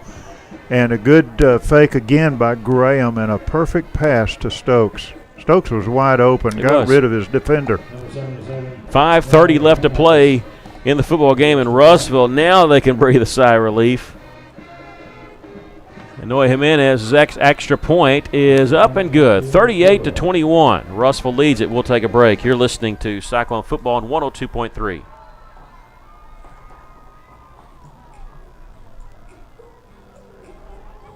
When it comes to buying or selling a home, there really is a better way. As soon as you start talking with our team at A Better Way Realty in Russellville, you're going to feel the difference. Imagine if you had a great friend in the real estate industry, someone who genuinely cared about you and your family and was passionate about taking care of you. That is the philosophy of everyone who works here at A Better Way Realty. We want your business because we earn it, period. Discover what experience and heart can do with A Better Way Realty. Find us on Facebook and see the difference. A Better Way Realty. Real estate done a better way. Well, at one point, Russellville trailed 21-14. They've scored the last 24 points. And I don't know where the back-breaking happens, but that last drive, 65 yards in 7 plays, they ate up 3 minutes and 1 second, just imposing their will. And then Graham hit Stokes the second time tonight for a touchdown, this one from 21 yards out. Jimenez added the extra point. Russellville leads at 38-21 with 5:30 left to go.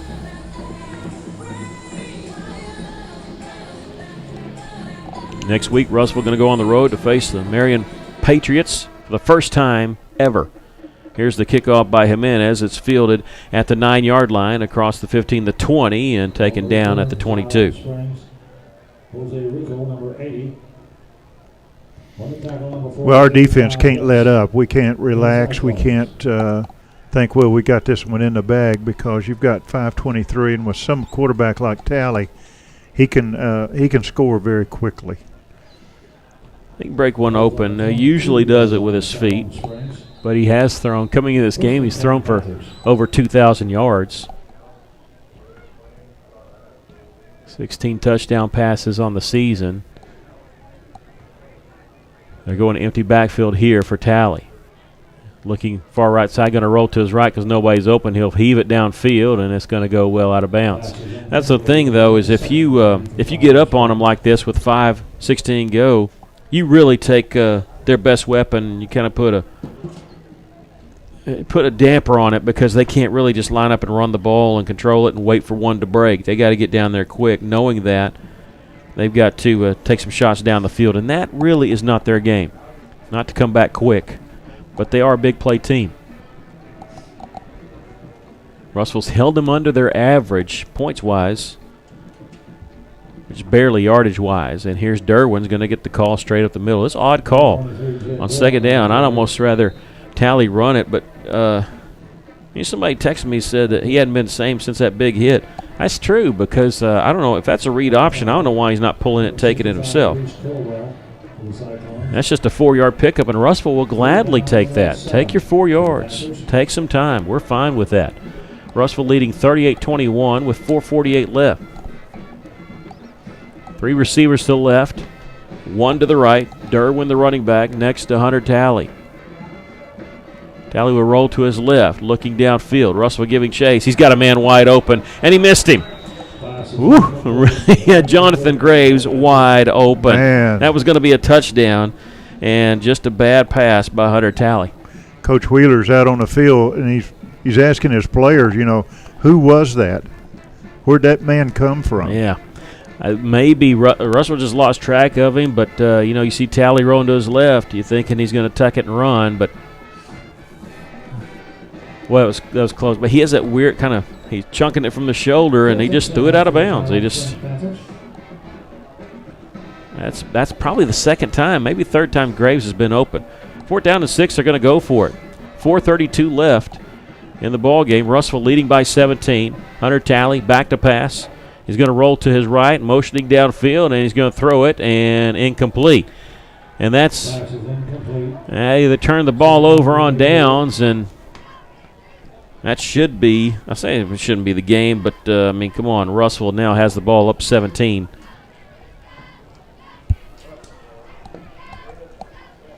Hunter Talley was motioning for his receiver to go downfield, and the receiver just sort of staying there. He was short of the sticks anyway, and Talley ended up throwing the ball out of bounds.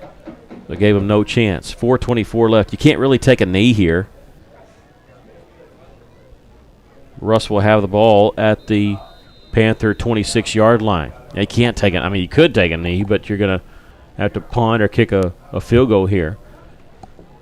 So Russellville will, I would say try to score is the wrong thing. They're just going to try to execute, I'm sure. They're going to hand off to Mekhi Foster, and he'll pick up a yard, maybe 2 to the 25. Foster. On the tackle for Siloam Springs. Picks up a yard to the 25-yard line. And looking at some of these stats, I gave him a lot of credit coming into this game. He's, Talley's been credited with over 3,000 yards, 85% of their offense. Coming into this game, 34 of their 37 touchdowns, and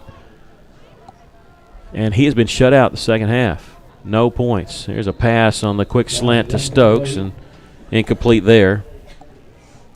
The bad thing about that is it stops the clock, but you're trying to get the first down here. Clock stopped with 3:45 left. Yeah, they led 21-14 at the half, and they have shut the Panthers out here in the second half. And the Panthers got the ball to start the second half. Remember, they drove to the 47-yard line, had to punt it away, and then that's when it happened. Russellville drove, kicked a field goal, and got the ball back. 2-play touchdown, and then a pick six. Here on 3rd down and long, Graham rolls to his right, stops, looking, pumps. He's going to throw to the end zone. He's got a man open, and it's complete touchdown. Busted play. Gavin Graham, he was creating some extra time there and chunked it for the end zone, made the connection. Russellville has scored once again. That's number 21, Clark. Yep, Elijah Clark. 3 touchdowns in his last 2 games. On 3rd down and 9, credit Gavin Graham for extending the play. He throws a 25-yard touchdown pass, and now the extra point is good. Russellville leads at 45-21. We'll take a break. You're listening to Cyclone Football at 102.3.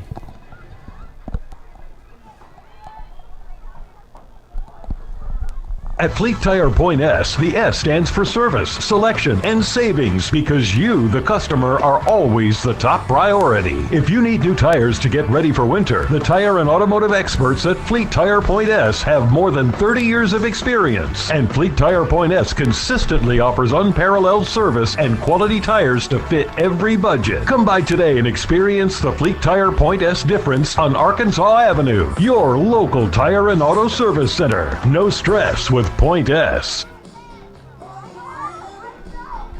Welcome back. The Cyclones take over after stopping Siloam Springs on the downs. They go 26 yards in 3 plays in 49 seconds. Gavin Graham hit Elijah Clark for a 25-yard touchdown pass. There was a flag on that extra point. The extra point by Noah Jimenez was good. He remains perfect. Russellville leads at 45-21. And yeah, you're right. There was a flag on the extra point, and Russellville, it's a penalty on Siloam Springs, a 15-yard penalty, and so Russellville gets the kickoff from the Siloam Springs 45-yard line. I never saw a signal, though, what it was. Now, I'm sure it's personal foul after the play. Kickoff from the Siloam Springs 45-yard line. Noah Jimenez is going to kick off from the 45. He can make this through the uprights. He's going to kick it easily into the end zone. As soon as it crosses the goal line, it's an automatic touchback. Well, Russellville totally dismantled Mountain Home in the first half last week, getting the mercy rule going. Don't get the mercy rule tonight, but, I mean, they woke up in the second half and scored 21 unanswered points. No, that's not right. About 31 unanswered points.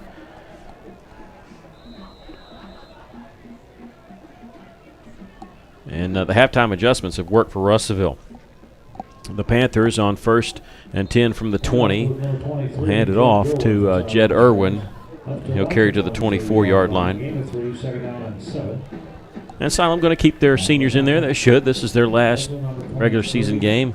I'm getting a lot of texts here. Scott McDonald was giving us scores of Parkview. Parkview has won over Mountain Home 34-10, so now it's official that Russ will be the 5 seed no matter what happens in this game, but the Cyclones are going to win this one with only 3 minutes left.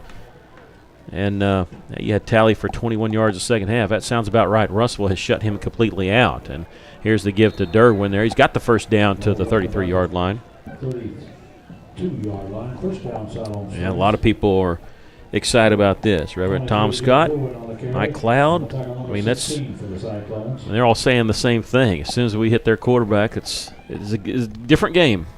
Different game. Again, he's taken every snap for Siloam this year, but I don't care who you are. When you get hit, your plans change. Who was it said everybody's got a plan until they get hit?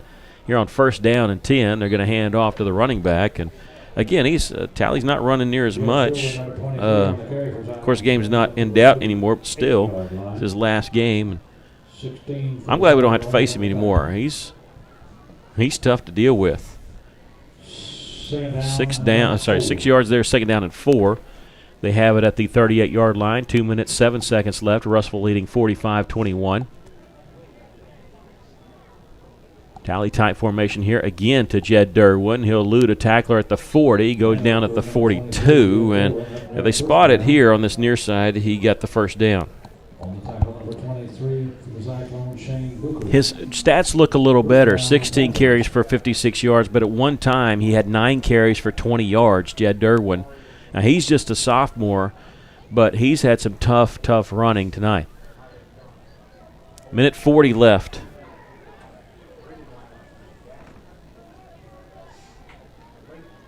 Here on 1st and 10, Derwin again, left side, picks up 2 yards. Jeff Terry tells me that it was Mike Tyson said that. Well, that's a good quote.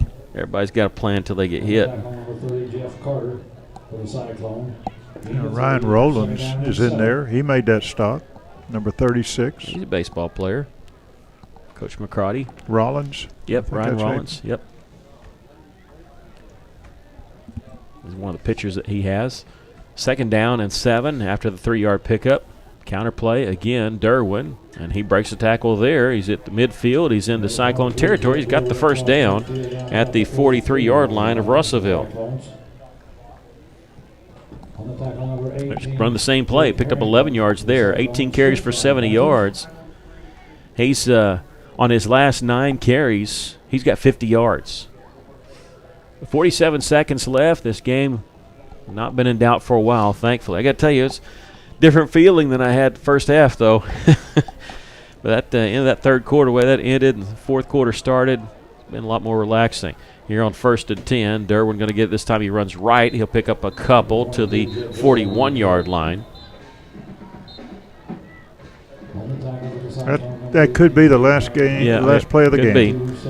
They don't have to snap it again. 18 seconds, clock rolling. Siloam Springs. They're going to say, hey, that's it.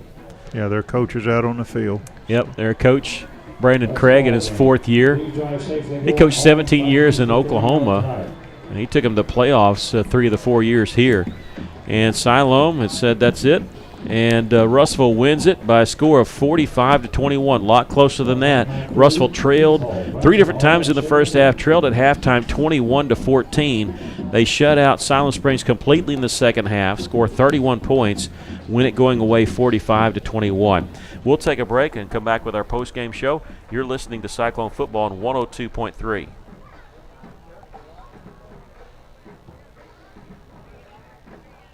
For 46 years, we guarantee you're going to get the best deal and the best value at Phil Wright Autoplex. Come pick out your Chevrolet, Buick, GMC, or Toyota. Come see why we're selling more cars than ever before. Phil Wright Autoplex, Exit 84, just off 540, Russellville. Or shop us online at philwright.com. With so many uncertainties today, one thing's not. 45 years of providing dependable new or pre-owned vehicles in the River Valley. Come see us at Phil Wright Toyota at the Phil Wright Autoplex in Russellville. Exit 84 off 540 or visit us online at philwright.com.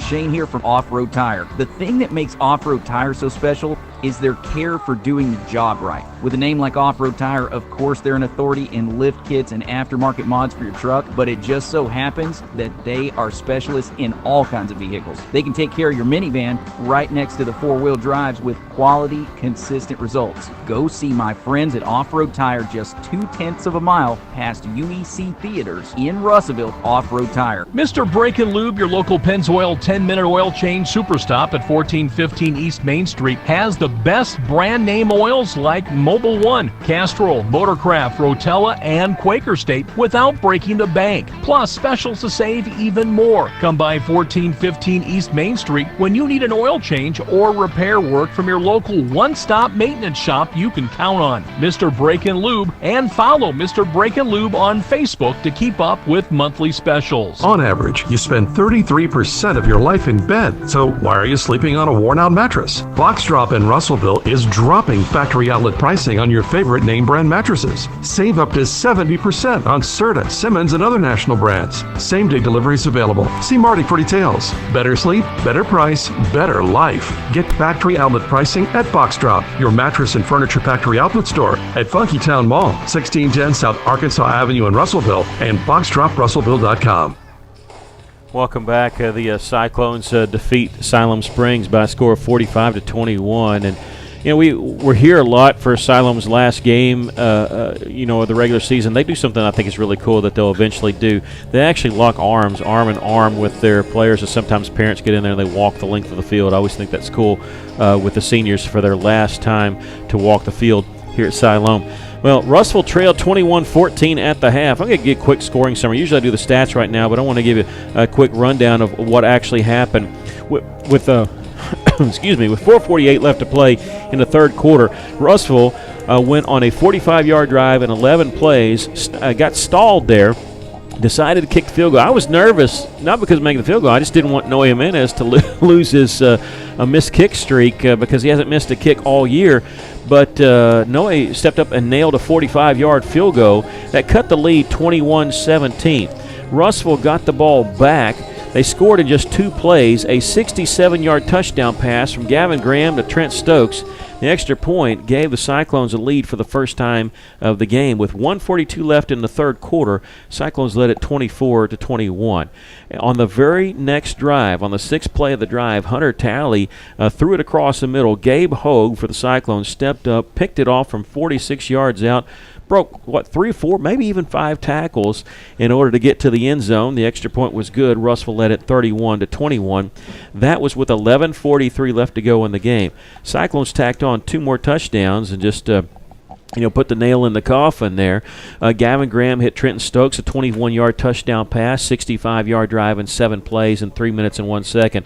Russellville took over after stopping Siloam on downs. There was 4 minutes left. They couldn't really, they had to run plays. They did. They scored in 3 plays. Elijah Clark, a 25-yard touchdown reception from Graham. Extra point was good. That's how it ended. Russellville won it by a score of 45-21. On the stats, Russellville 442 yards of offense. Siloam Springs 394. Just run down some of the Cyclone leaders for you, and then I'm going to talk to you quickly about next week. Gavin Graham was 17 of 27 for 272 yards and 4 touchdowns. The most touchdowns I believe he's thrown in a game.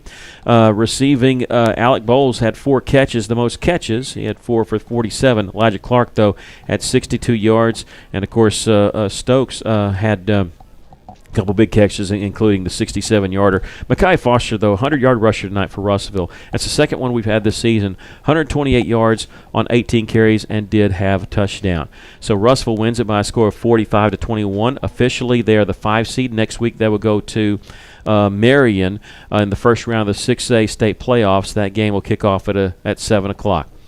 Cyclones win it here 45-21. Your thoughts on the game? Well, we said at the beginning in pregame that our offense had to be balanced.